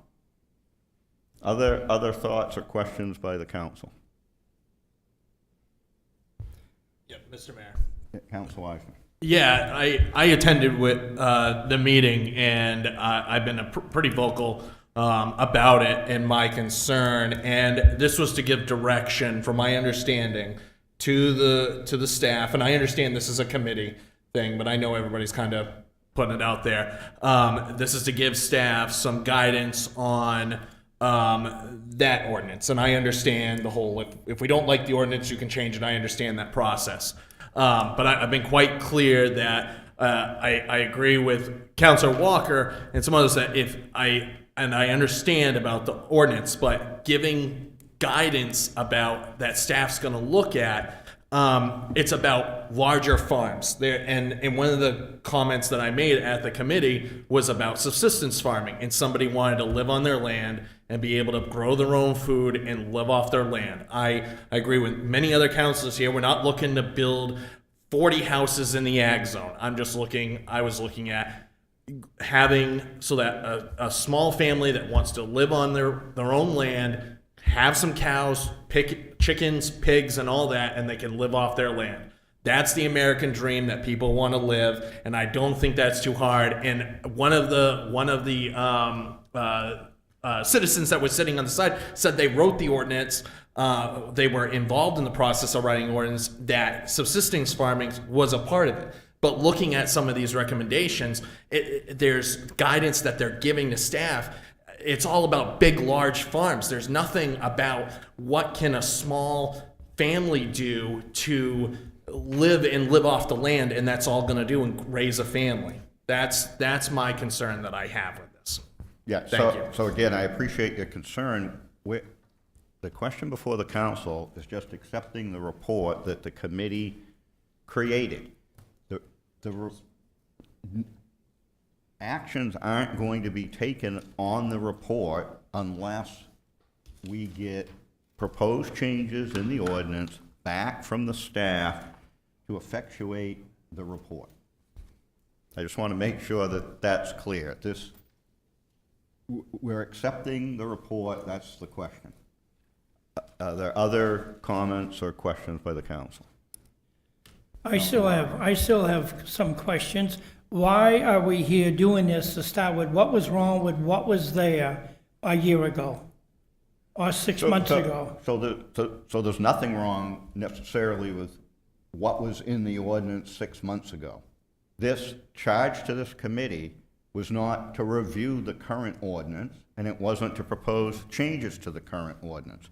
The issue was that after the prior council changed the ordinance, people would come in, and there was confusion amongst the staff, and the staff would consult with the subcommittees of the SNRB about this as to what criteria would be used in making the decision about whether something's bona fide. That's already in the ordinance. The only purpose of this committee was to try to clarify for the public and the staff what criteria you might use when you're trying to make that decision. That requirement that it be a bona fide activity is in the ordinance today. So why was the staff asking the SNRB their opinion about an ordinance? Back when this came through council, there was discussions, and members of the planning staff stated that they did not necessarily have the expertise to make decisions about whether something was a So why bona didn't they fide come back to farming council and say, hey, we've got some questions here. Why are they going to citizens that have otherwise incentivized, may have other incentives? Yeah, and that's why are they going to the SNRB to ask that question? That wasn't in the ordinance. Well, it's not in the ordinance, but at the time this ordinance was passed, that was a discussion. That's what staff indicated that they were going to do, and that's what they did. So your point is well taken, which is they're talking to the SNRB subcommittees, but there's no defined criteria about how to make the decision, and they would be coming back to the council, as you've indicated, with what the proposed criteria would be, and based on the report, the staff might come forward with proposed ordinance changes, and the council have ample opportunity in the planning board to review that and make your decision. But that's, I understand. I've got a couple of issues in the way it was presented today. One is the definition of bona fide, which was elaborated on. Bona fide is a very simple definition. It's not counterfeit or copied. That's it. It means that people are intending to do what they say they're going to do. That's all. Right. So it doesn't, and we've got this extravagant bona fide farm that's got to do this and do that, and we're going to base this, and this committee, what they've done is they've put together a whole bunch more restrictions on why people can't use their land. And the intent was to allow more people to build houses. That was the intent of the ordinance, was to allow people that are allowing recreation on their land, not for the city to decide what counts as recreation. Is it recreation? Your recreation and my recreation might be different. I'm legitimately going to allow people to recreate on my land. I'd like to build a house. That was the intent, was to make it easier for people, not more difficult. Again, there's nothing in this committee report to change the underlying ordinance. And secondly, the committee's report is the committee's report.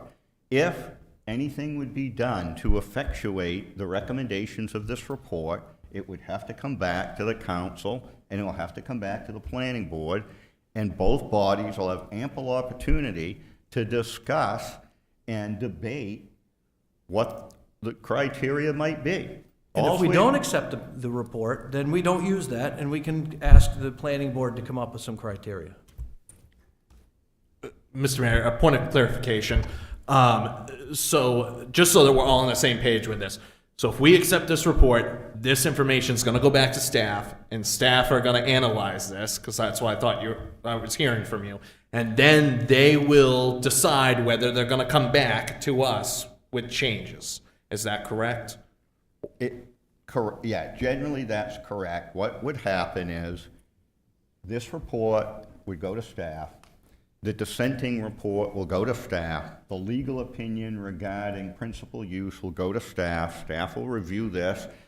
As with other reports that have been accepted by committees that have been formed, if in order to effectuate the report, changes to the ordinance are necessary, they will provide a draft. It would come back to the council. The council, because it's in Chapter 60, would refer this to the planning board for their review and recommendation. The planning board will go through their process. They'll make recommendations. It'll come back to the council. The council can debate this, right? We task them to undertake this activity. They've produced the report. It is what it is. Whether the council agrees or not, we'll have a chance to debate all that if and when ordinance language comes forward to effectuate anything that's in the report. Thank Councilor Cowan. Thank you, Mr. Mayor. I appreciate understanding the intent of what was by adding the term bona fide. I don't think that it really clarified the intent, as I just heard you say it. When I read, so I think there's just still need for clarification. I look forward to continuing conversation with the council on this, because if you read Chapter 60 and the definition and purpose of an agriculture and resource protection district, it talks about conserving that land, and in purpose, primarily because, need to retain and preserve open land spaces, their economic contribution to the city, and primarily because these areas are so remote from existing centers of development that any added uncontrolled growth could result in an economic burden on the city and its inhabitants. The core value of what's in there, I think, is really important about what we talk about here, because what you're asking the staff to do, if they then said they don't understand what they define as bona fide, to me, by adding in bona fide, you've added an extra level of, you really truly want to make sure that the intent, truly the intended use is a true use of the ag zone. And so I think we need to clarify that. So I think we can do that. I just don't, I would agree with you that there's still some work to be done in terms of clarifying that. But the dwelling, if the purpose is to expand the opportunity for building the dwelling, it's very clear in section 6145A1 that the dwelling is accessory to farming or agricultural operations, recreational uses, or natural resource uses. So you have to be able to define those. So again, I appreciate the comments on all sides of this from the council, but the question in front of the council is simply accepting the report. The question in front of the council is not debating the merits of what the report says. We tasked the committee, they wrote their report, they've provided it. We have ample opportunity to have debate and discussion at the planning board and the council if ordinance language comes forward to effectuate what's in the report. So, but I guess I'd reiterate that my major concern out of this is that staff is going to the SNRB to get clarification on an ordinance instead of coming to council. and again, I don't believe staff is going to the SNRB to get clarification on the ordinance. I believe I believe they are. Well, what? Well, it was stated that they are, so are you retracting that? What's happening? No, what's happening is what the staff said that they would do. At the time, the prior council debated this issue and passed these changes to the ag ordinance, which was that they would consult with the SNRB subcommittees to help them gain expertise in making the decision. Clearly, everyone, the SNRB members, the staff, has been clear that that doesn't work well. And that was the impetus for creating this committee to help make criteria or suggest criteria that could be used so that it was less subjective, it was more objective, and we could have clear direction to the public and a repeatable process. So it wasn't within the committee's charge to make recommendations one way or another about what the staff is doing today, and the staff's doing, as I understand it, exactly what they told the council they would do. And this would help alleviate that issue of them going and subjectively seeking input from the SNRB. In all fairness, I missed 1 or 2 meetings in the last council. I do not remember that. And that could have been in one of the meetings that I did miss. I went to a couple of basketball games with my boy was in. Certainly, if that was said in council, that certainly would not have been the intent that anything I would have voted for. And if that was said and that was agreed to, so be it. It's nothing I remember, and I was here. Any other comments from the council? Well, the council ready for the question? The question is the acceptance of the report. The vote will be by show of hands. All those in favor? Opposed? 4 having voted in the affirmative and 3 in the negative, the motion is adopted. We'll move on to new business. The first item is Order 164-1216-2024, CDBG and Home Consolidation Action Plan Amendment for Program Year 2024. This is, item is for public hearing. And Mr. Holmes, this is the item that was briefed at the to the council at the last meeting, correct? Correct. Is there a motion? Can you open the public hearing? Excuse me? Oh, sorry. I would move adoption of this amendment. And is there a second? Second. Moved by Council Whiting, seconded by Councilor Wisner. We'll open the public hearing on this item. Any members of the public that would like to address the council on this issue, please approach the podium and provide your name and address.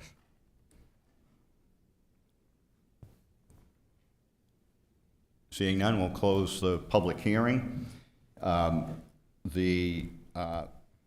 You've raised a question, Mr. Holmes. My understanding is that the adoption of the plan requires a vote of the council. Is that not correct? Yeah, to accept the amendment. Is there any discussion or questions from the council? The council ready for the question? Vote will be by show of hands. All those in favor? Opposed? 6 having voted in the affirmative, none in the negative, and 1 absent. The motion is adopted. The next item is Resolve 8-1216-2024, approving and ratifying the application for a $1 million HUD Section 108 loan guarantee for the development of the Auburn Community Resource Center located at 121 Mill Street. Is there a motion? So moved. Second. Moved by Councilor Cowan, seconded by Councilor Geary. Is there any member of the public that would like to comment on this item? Please approach the podium and provide your name and address. Not seeing any. Public comment will be closed. Discussion by the council. Yes, Councilor and Mel? can you, Mr. Holmes, can you please give us a little more, reiterate what the liability to the Auburn taxpayer is on this? Sure. The HUD 108 loan program allows for the city to get a loan guarantee from HUD that will allow us to draw down funds for the activity that was just voted on, which would basically be, for that money, the 121 Mill Street project. As I briefed the council earlier, based on the current estimates, we won't need all of that amount of money, but we feel it's important to have enough so we don't have to come back and ask again. The money will be drawn down as we spend it. And the liability for the city, basically the 121 Mill Street building will be put up as collateral against that $1 million loan. And the proceeds of future CDBG allocations will be what is used to pay that, whatever money we borrow back. Council Platt.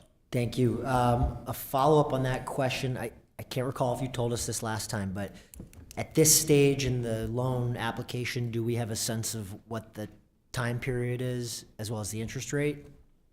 Last put on the interest rate was 4. And are these 10-year loans like our bonds, or are these, how do these play out, these loans? We'd be looking to try to do it in a 10-year period, but if we pull down too much, we can extend it. As far as timing goes, once this is done, we'll actually submit the application. It's already been pre-screened, and HUD's quite comfortable with it, so we hopefully will be able to have the money in the next 90 days. Other questions, comments by the council?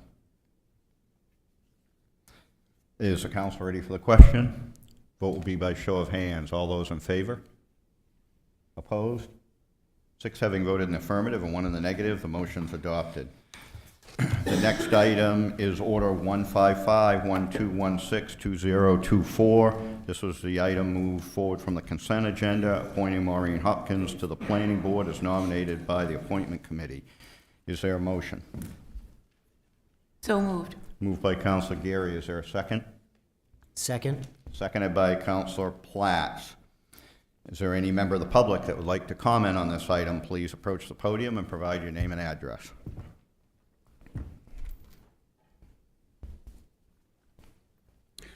David Trask, 89 Partridge Lane.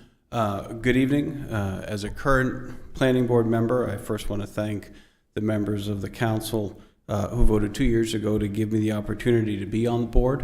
I actually have enjoyed my time on the board, despite there are a lot of people that are like, why?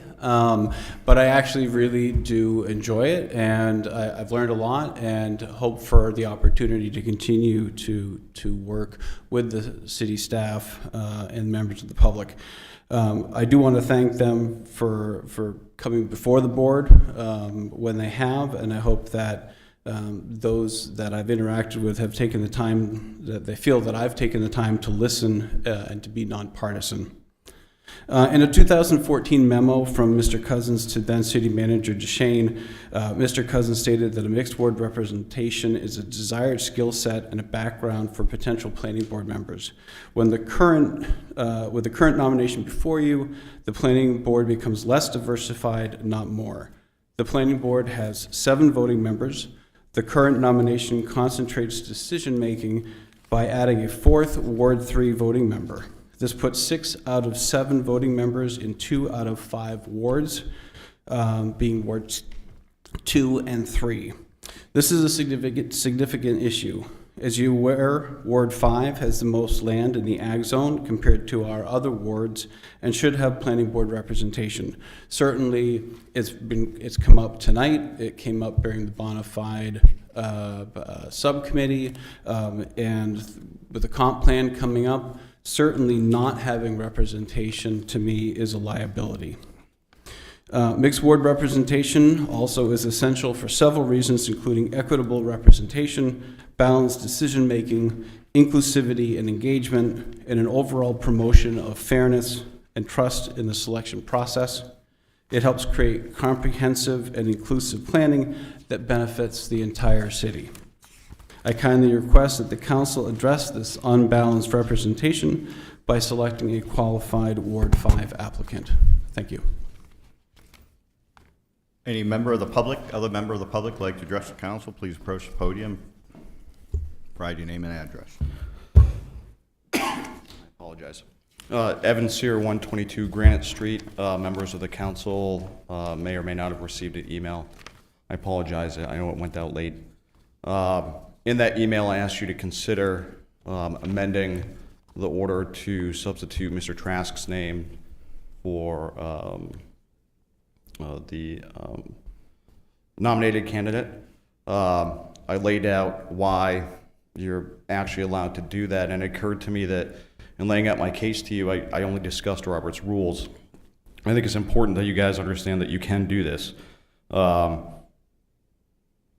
You saw the explanation at length in the email with regard to Robert's rules. What's important about Robert's rules is to understand, and I cited this somewhere else in the email, that if there's law or policy, that will actually trump Robert's rules, and Robert's rules are very clear that if you're using Robert's Rules of Order and you have a policy, you've got to follow the policy regardless of what Robert's rules say, because you've adopted that policy as a governing document. And so there's nothing in the appointment policy that precludes the city council from substituting one nominee's name for another. In fact, the policy itself makes clear that you don't actually need a nominee from the nomination committee. The policy states, so the appointment committee may vote by hand or consensus on the nominee for each vacancy, but then it goes on to say that a vacancy may be re-advertised or presented to the city council. That is to say, it can be re-advertised, or it can simply come to you and say there's a vacancy.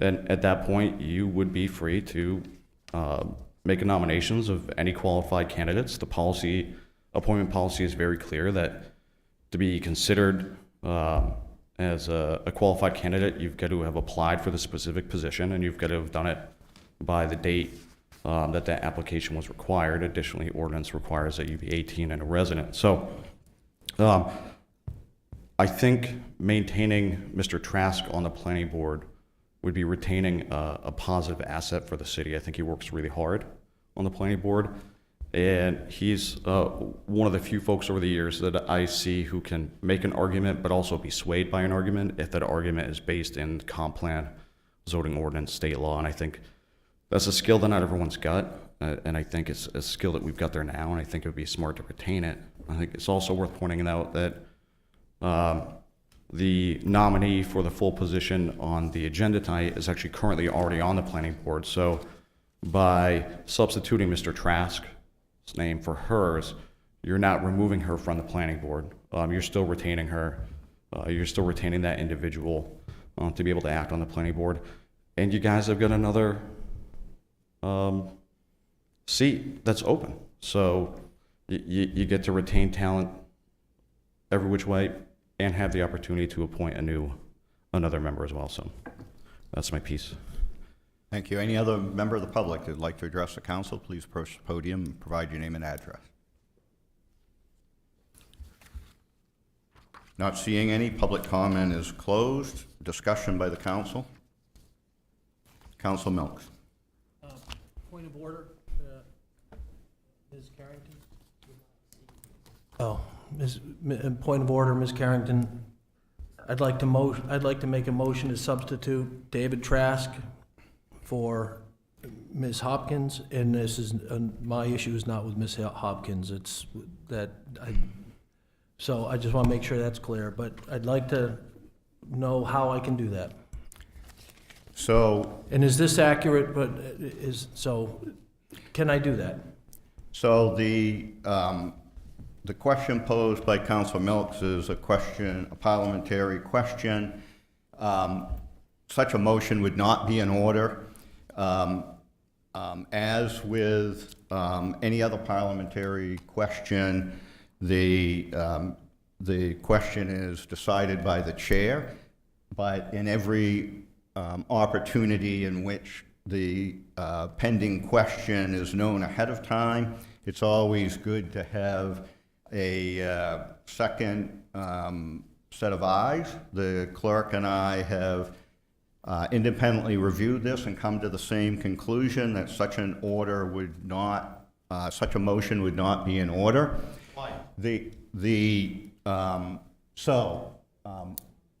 Robert's rules, as was pointed out, requires that statutes, ordinances, or special orders take precedence over the parliamentary procedures in Robert's rules. The council has Order 0601032022, which was passed and is still in effect, which created the City of Auburn Board and Committee Appointment Policy.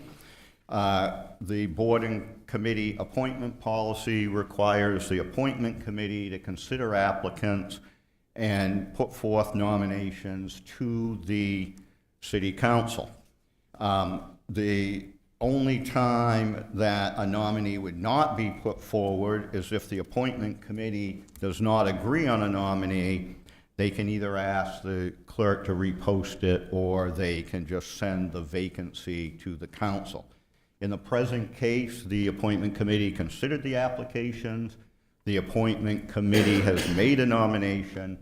The question before the council is on the nomination of Maureen Hopkins. The question is of appointment. If councilors do not wish to appoint the nominee, they would be voting no. If they do, they would be voting yes. If the noes prevail, the clerk will repost the application and take applicants and follow the process again. So this is not a new decision. This has come up on prior occasions, and this is the same interpretation that was provided in the past. So any further discussion or questions by the council? Mr. Mayor, so just to confirm, a no vote would restart the process, the appointment and nomination process for that position? A no vote for Maureen Hopkins?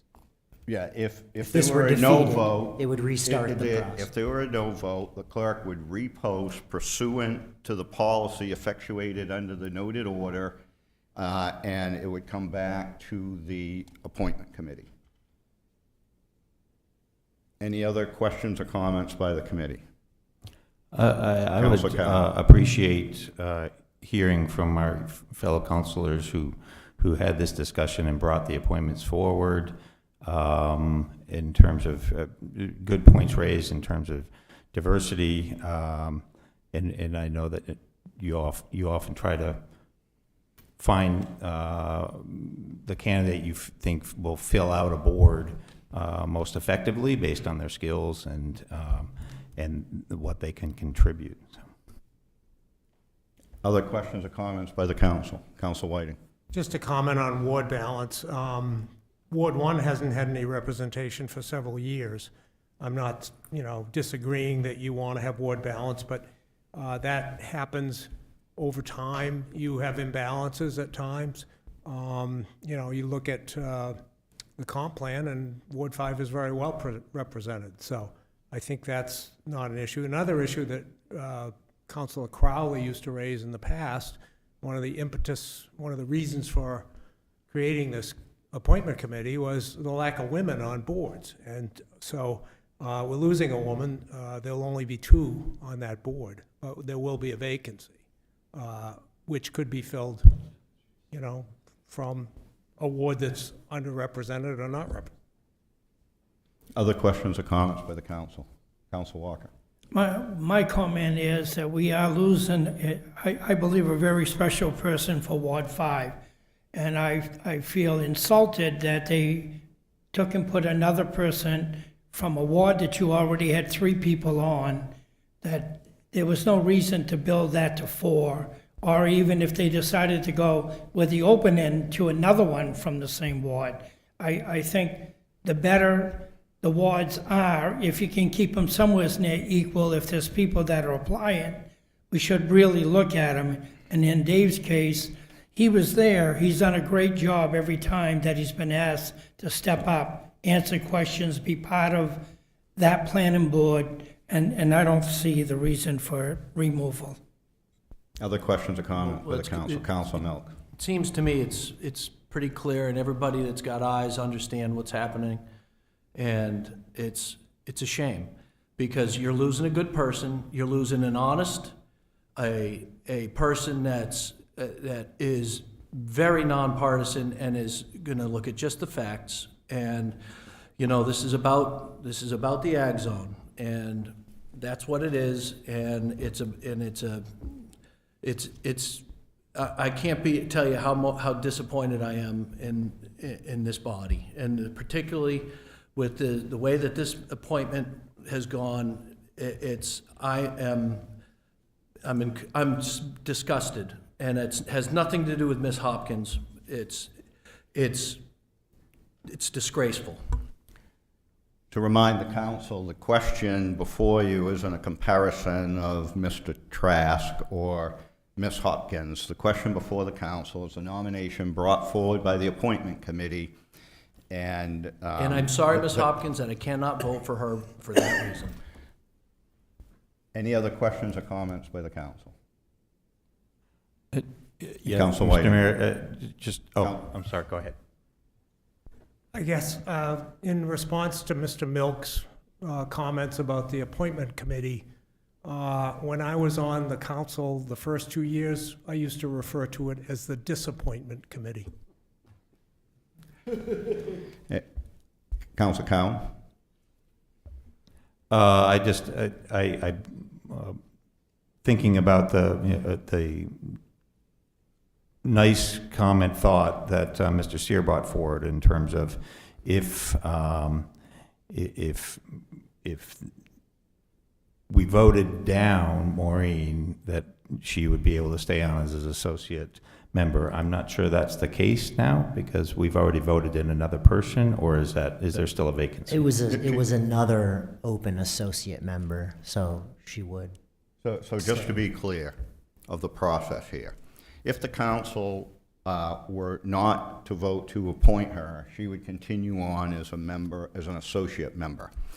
The clerk would then post the openings again, because there would be still the expiring seat for the full member. She would post that, and it would go back through the process. It would be a new process. There would be no, whatever the vote the council would have would not in any way limit any applicant who would like to apply under the newly posted process. I would like to clarify a comment as well. In the last committee, when I was on the appointment committee, I think I appointed, at one point we had 3 women on the planning board, and there was a number of people that got very upset about a couple of them. And then, in addition, we reappointed someone that I've disagreed with a lot, because they are committed. They come to every meeting, and I don't necessarily agree with them, but we reappointed them because they're good citizens, and they come and they do their job, and they showed up to every meeting, and there was no reason not to appoint them just because I have a partisan disagreement or I want to ram some stuff through. And so, disappointment committee all you want. We have the person I appointed is the first female chair of the planning board. Other questions or comments by the council? Council Platt. Yeah, I'd like to make a comment. I'm gonna vote against Maureen. I want to apologize to my fellow appointment committee members. I'd like more time to think about this. I'd like to dial down the heat a little bit on this. I don't appreciate some of the comments that have come off the council, but that's how I'm going to vote. I want to apologize to my appointment committee members. I know that so I just wanted to say that. Hopefully we can dial it down a little bit right now. Well, listen, my vote's my vote, so I don't know what's going to happen, but I just wanted to let everyone know that. Other questions or comments by the council? Council ready for the question? Vote will be by show of hands. All those in favor? Opposed? 3 having voted in favor and 4 against, the motion fails. We'll move on to reports. So a few items to report. Councilor Cowan and I attended the Trinity Jubilee groundbreaking on the 5th. Very exciting event. Those that aren't familiar, Trinity Jubilee runs a homeless services, low-income services program in Lewiston. They have very, very limited space, and this is going to allow them to construct a new facility. Very well attended, even in the middle of a snowstorm. I wanted to comment on the Christmas parade and tree lighting. I want to thank all of the staff, communications, community engagement group that set all this up, Public Works, Police and Fire that helped staff it. A great appreciation to all the participants in the parade. I think it was a great start, and hopefully we can build on this next year. Really good turnout by the public as well. I attended the city staff luncheon on the 10th. Very big turnout. I don't know how many people. There must have been several hundred people there. The staff was very appreciative, and it gave everyone an opportunity to get together, which happens very infrequently.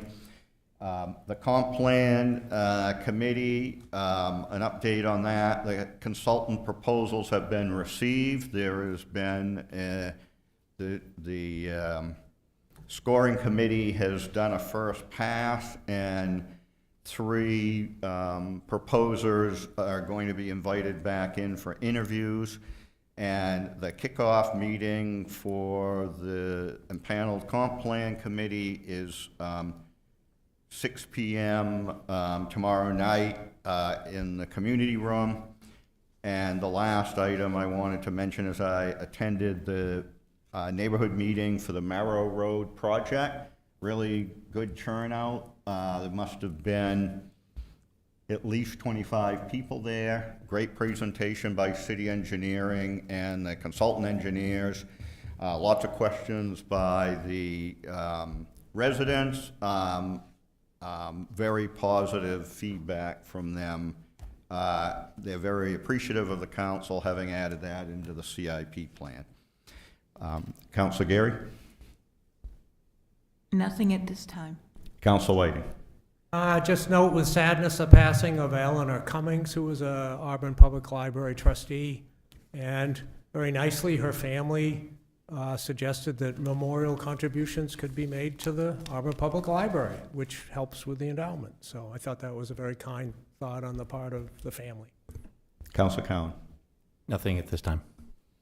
Councilor Milks? The sewer board has a meeting Tuesday, and then we approve budgets on Wednesday. The meeting starts at 5:15, if I'm not mistaken, for the sewer budget approval for next year. That meeting will be at the Water and Sewer Department downtown. Councilor Wiseman? Thank you. Before we meet again, just wish everybody a Merry Christmas and Happy Holidays, and Happy New Year, because we won't meet until then. After then, thank you. Councilor Walker? Thank you, Mr. Mayor. Merry Christmas, Happy New Year. Councilor Platt? Thank you. 2 updates from the school committee. The first is, I believe it was per the request of the city council. We had asked for an update from the school committee on how they're addressing the material weaknesses that were outlined in the audit. As of the last finance committee meeting last week, Amanda Couture, the business manager, has a memo put together addressing the 3 material weaknesses from the school department and how they plan to address those. In summary, it involves a lot of reconciliation, account reconciliation between the school and the city, as well. Well, that's the majority of it. I'll send this out to everybody. It's available on their website, and if you guys have any questions, please let me know. And second, just a quick, pulling up my email. Just a quick note that at the school committee meeting this coming Wednesday, The Facilities Advisory Committee will be giving their recommendations. So what that means is the school department hired, I'm blanking, who did the facilities report? It was Harriman. Harriman Associates did the facilities report. It's a very long report giving lots of recommendations on buildings and other school assets regarding repair and improvement. So those recommendations will be presented tomorrow. Thank you, Representative Egge. Nothing tonight, thank you. Thank you, Mr. Manager. Thank you, Mayor, Council. Just 2 items. One, we will begin the process of outlining the schedule for you for the FY 26 budget. The Finance Director, Assistant City Manager, myself will begin that this week, as well as I will be meeting with the school superintendent as we prepare for the joint workshop on January 6th as it pertains to the budget and seeking your input on goals for the upcoming fiscal year. Also, as it pertains to staffing, recruitment, as you are aware, is a challenge in every organization, business. It's no different here in the city, but our team has really been doing a great job. We've been involved in a lot of job fairs. We've been getting good applicants that have been coming in. We're working through now, trying to identify why we might be losing them through the process. And the staff has been working on that. As many of you know, we started a year ago doing orientation sessions with all new employees. They come together for a full citywide orientation. That's getting us good feedback about our process, but we know that we need to assess and evaluate whether it's current benefits, work schedule, and other opportunities for advancement as reasons why we may be losing people through that process. But fortunately, we are sitting very good with the Public Works Department for staffing coming into this season. It's critical. We're still struggling with police and fire for qualified candidates. We'll be working through that. We'll give you a report in the next few weeks on where we're at with those two, specifically those 2 large departments. That's it. Thanks. Thank you. Ms. Earl, your first item is a quarterly corrective action report. Thank you, Mayor, Council. The quarterly corrective action report is on page 37 of 38 of the finance report. So if you are looking at that, you can flip to that page. Specifically addressed the findings that we had implemented or are in progress of implementing corrective actions for. One of those being the bank reconciliations. Bank reconciliations have been and continue to be reconciled monthly. The school accounts are still reconciled when received. So that one is one that is in progress. We're still not receiving those in a timely manner, so that's something we're working with the school department on. And you'll note when I'm doing the finance report, there's a mention of the school department being a reason for revenues being a lower percentage, and that would be because those imports are not in the system at the time of the report. So we also have the finding 2023004, which is maintenance of capital asset records. This capital asset list has been brought current. We've also created a draft process, and that will soon be implemented for disposal and addition of assets. As an example, if there's a trade-in vehicle for purchase, in the past, Public Works, for example, this isn't a real scenario, by the way. Public Works, for example, would just get the title, go do the trade-in, and finance wouldn't be informed. So the part of the new process is to have that title sign off from the finance director with informed decision making when it comes to the fact that it's being traded in. So all that information being reported to the finance department. We've also begun updating that list, not only as things come, but it's reviewed monthly rather than at the end of the year as it has been for the last decade. So 2023005 is the preparation of financial statements.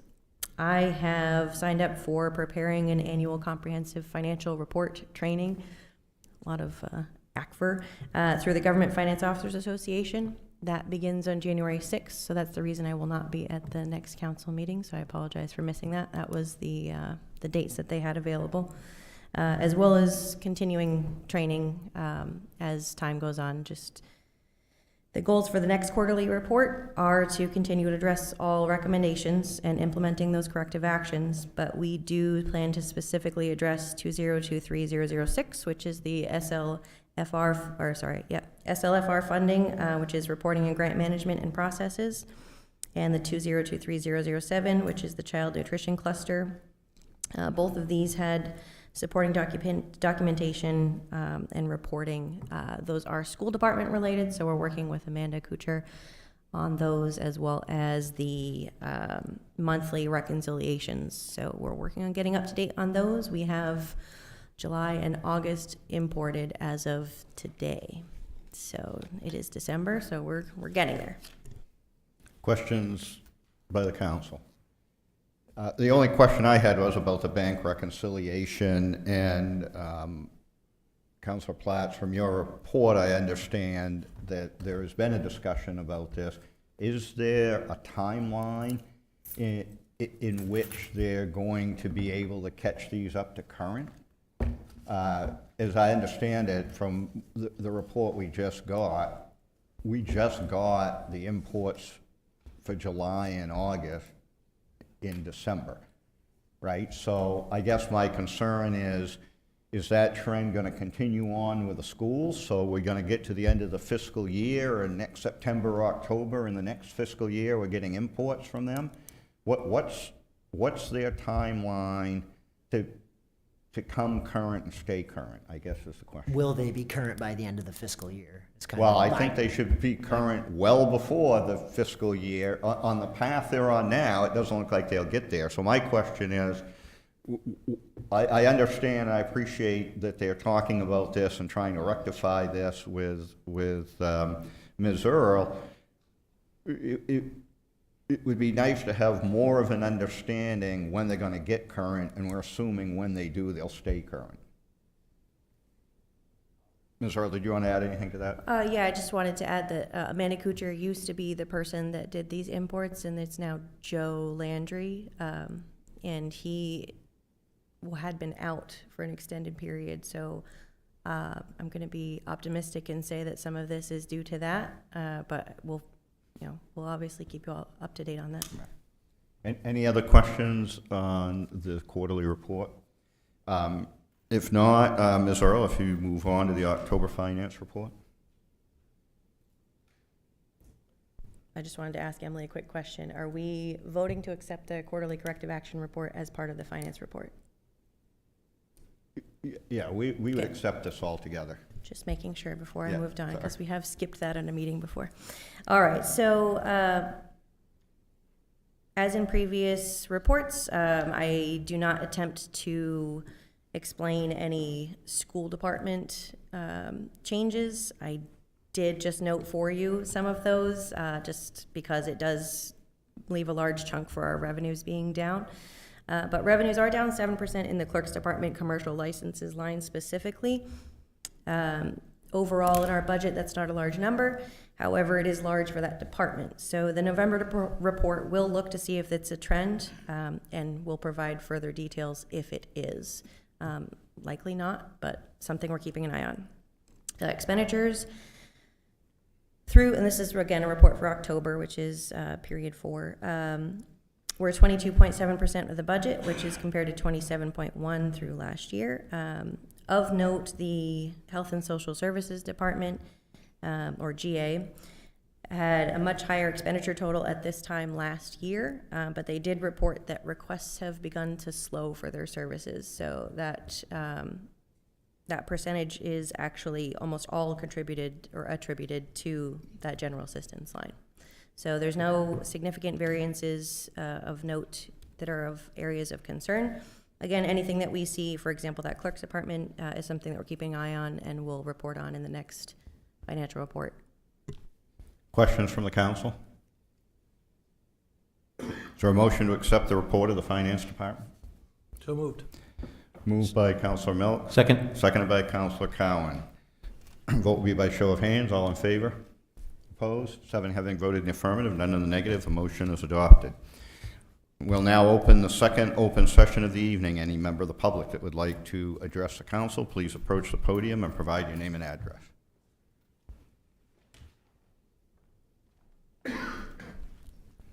And if you're Jason Levesque at Young's Corner Road, please limit your comments to 3 minutes. I got it right here. Okay, a couple things. I got to just set the record straight. Yeah, I was a mayor for the last 6 years. Councilor Walker, Councilor Milks, Councilor Gary, and Councilor Whiting for a couple of years of that. We're neck deep in the ag. Before that, it was started by my predecessor, Mayor Labonte. We learned a lot in those 6 to 8 to 10 years of debate. I tried giving that legacy knowledge off to the mayor's ad hoc committee and the mayor during the first meeting I was there. There's this rumor around, as persistent, that there was never a definition of bona fide. Absolutely was. 100% was talked about it. You're correct, Councilor Milks. You didn't miss anything. Bona fide is Latin definition of good intent. Agriculture is defined. Currently, you actually reinforced this in your last meeting, talking about the watershed overlay. You actually inputted in there the definition of agriculture. But what we did was, we defined bona fide agriculture to be indexed with the state definition, which is a production of $2,000 in agricultural produce annually for 3 out of 5 years for personal consumption, self-sufficiency, homesteading, or commercial gain. That is it. We left it in the state's hands, in their wisdom as a legislative body, to index up that definition of agriculture when they thought it be necessary. We did not index it with the United States Department of Agriculture's definition, which is only $1,000 a year. So we went to the more strenuous test. I've said it over and over. There is no doubt. What disappoints me about this whole process right now is the mayor's job is to produce information in order for the council to make an educated decision, not to misinform, ill-inform, or flat out lie in certain situations. This is problematic. This council needs to look past this. Reach out, look for legacy knowledge, look at staff. The idea of unlimited size ADUs didn't come from me, it didn't come from the planning board, it didn't come from the city council several years ago when it was passed. It came from staff. The same staff that's here right now having to swallow a 1,500 square foot max. I will be the first one to say I have probably 0 original ideas. Everything I've come up with professionally, personally, as mayor, was basically looked at other people's successes and failures and duplicated if needed, and when warranted. What you're doing is you're turning Auburn back. Everything you've been doing for the last year is putting a big old "we are closed for business" sign on the city when we desperately need new tax dollars, a new tax base. We need to welcome capital. We need capital to come to the city and invest. You've got a lot of thinking to do, and please reach out to past counselors, if not me. Educate yourself on that legacy knowledge. Thank you very much. Oh, and by the way, I did do a FOA, so I have all the ag emails except for the mayor's, who has refused to follow the clerk's recommendation to send those to me. We have to figure that out and the fines that are due. Any other member of the public that would like to address the council, please approach the podium. Hello, Evans here, 122 Granite Street.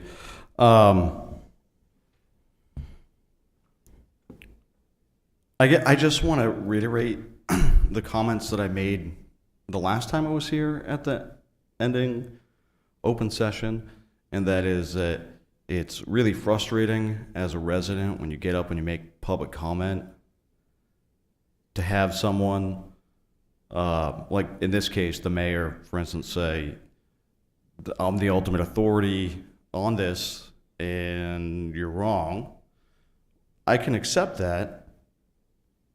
Just like I could have accepted comments last time, but there's like no, okay, well, why, right? Part of that discussion, part of this process is people coming up, saying their piece, and if we make a mistake and we're saying something to you, and you guys go, you know what, actually, like we need some clarification here.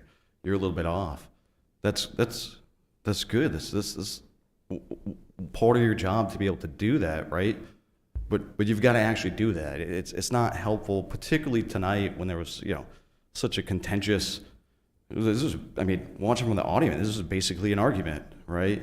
And then to not have that positive regard piece in there with, well, this is incorrect, and these are the very specific reasons why. Because I personally think that I'm absolutely correct, and I would love a counselor to, like, I don't know what your process is, but compel legal counsel to review this, and if it's even cloudy at all, go through and amend the policy to either explicitly prohibit that practice, which would be allowed, or make it clear that the policy doesn't prohibit it. Because right now, I mean, you know, you get two people who are clearly educated and can read that would go back and forth all night about it, and you know, so that's just sort of frustrating. And you know, also when I asked about the comp plan review, I appreciate that the mayor mentioned that legal had reviewed it for compliance with LD 2003, but my question was actually, like, what's the process for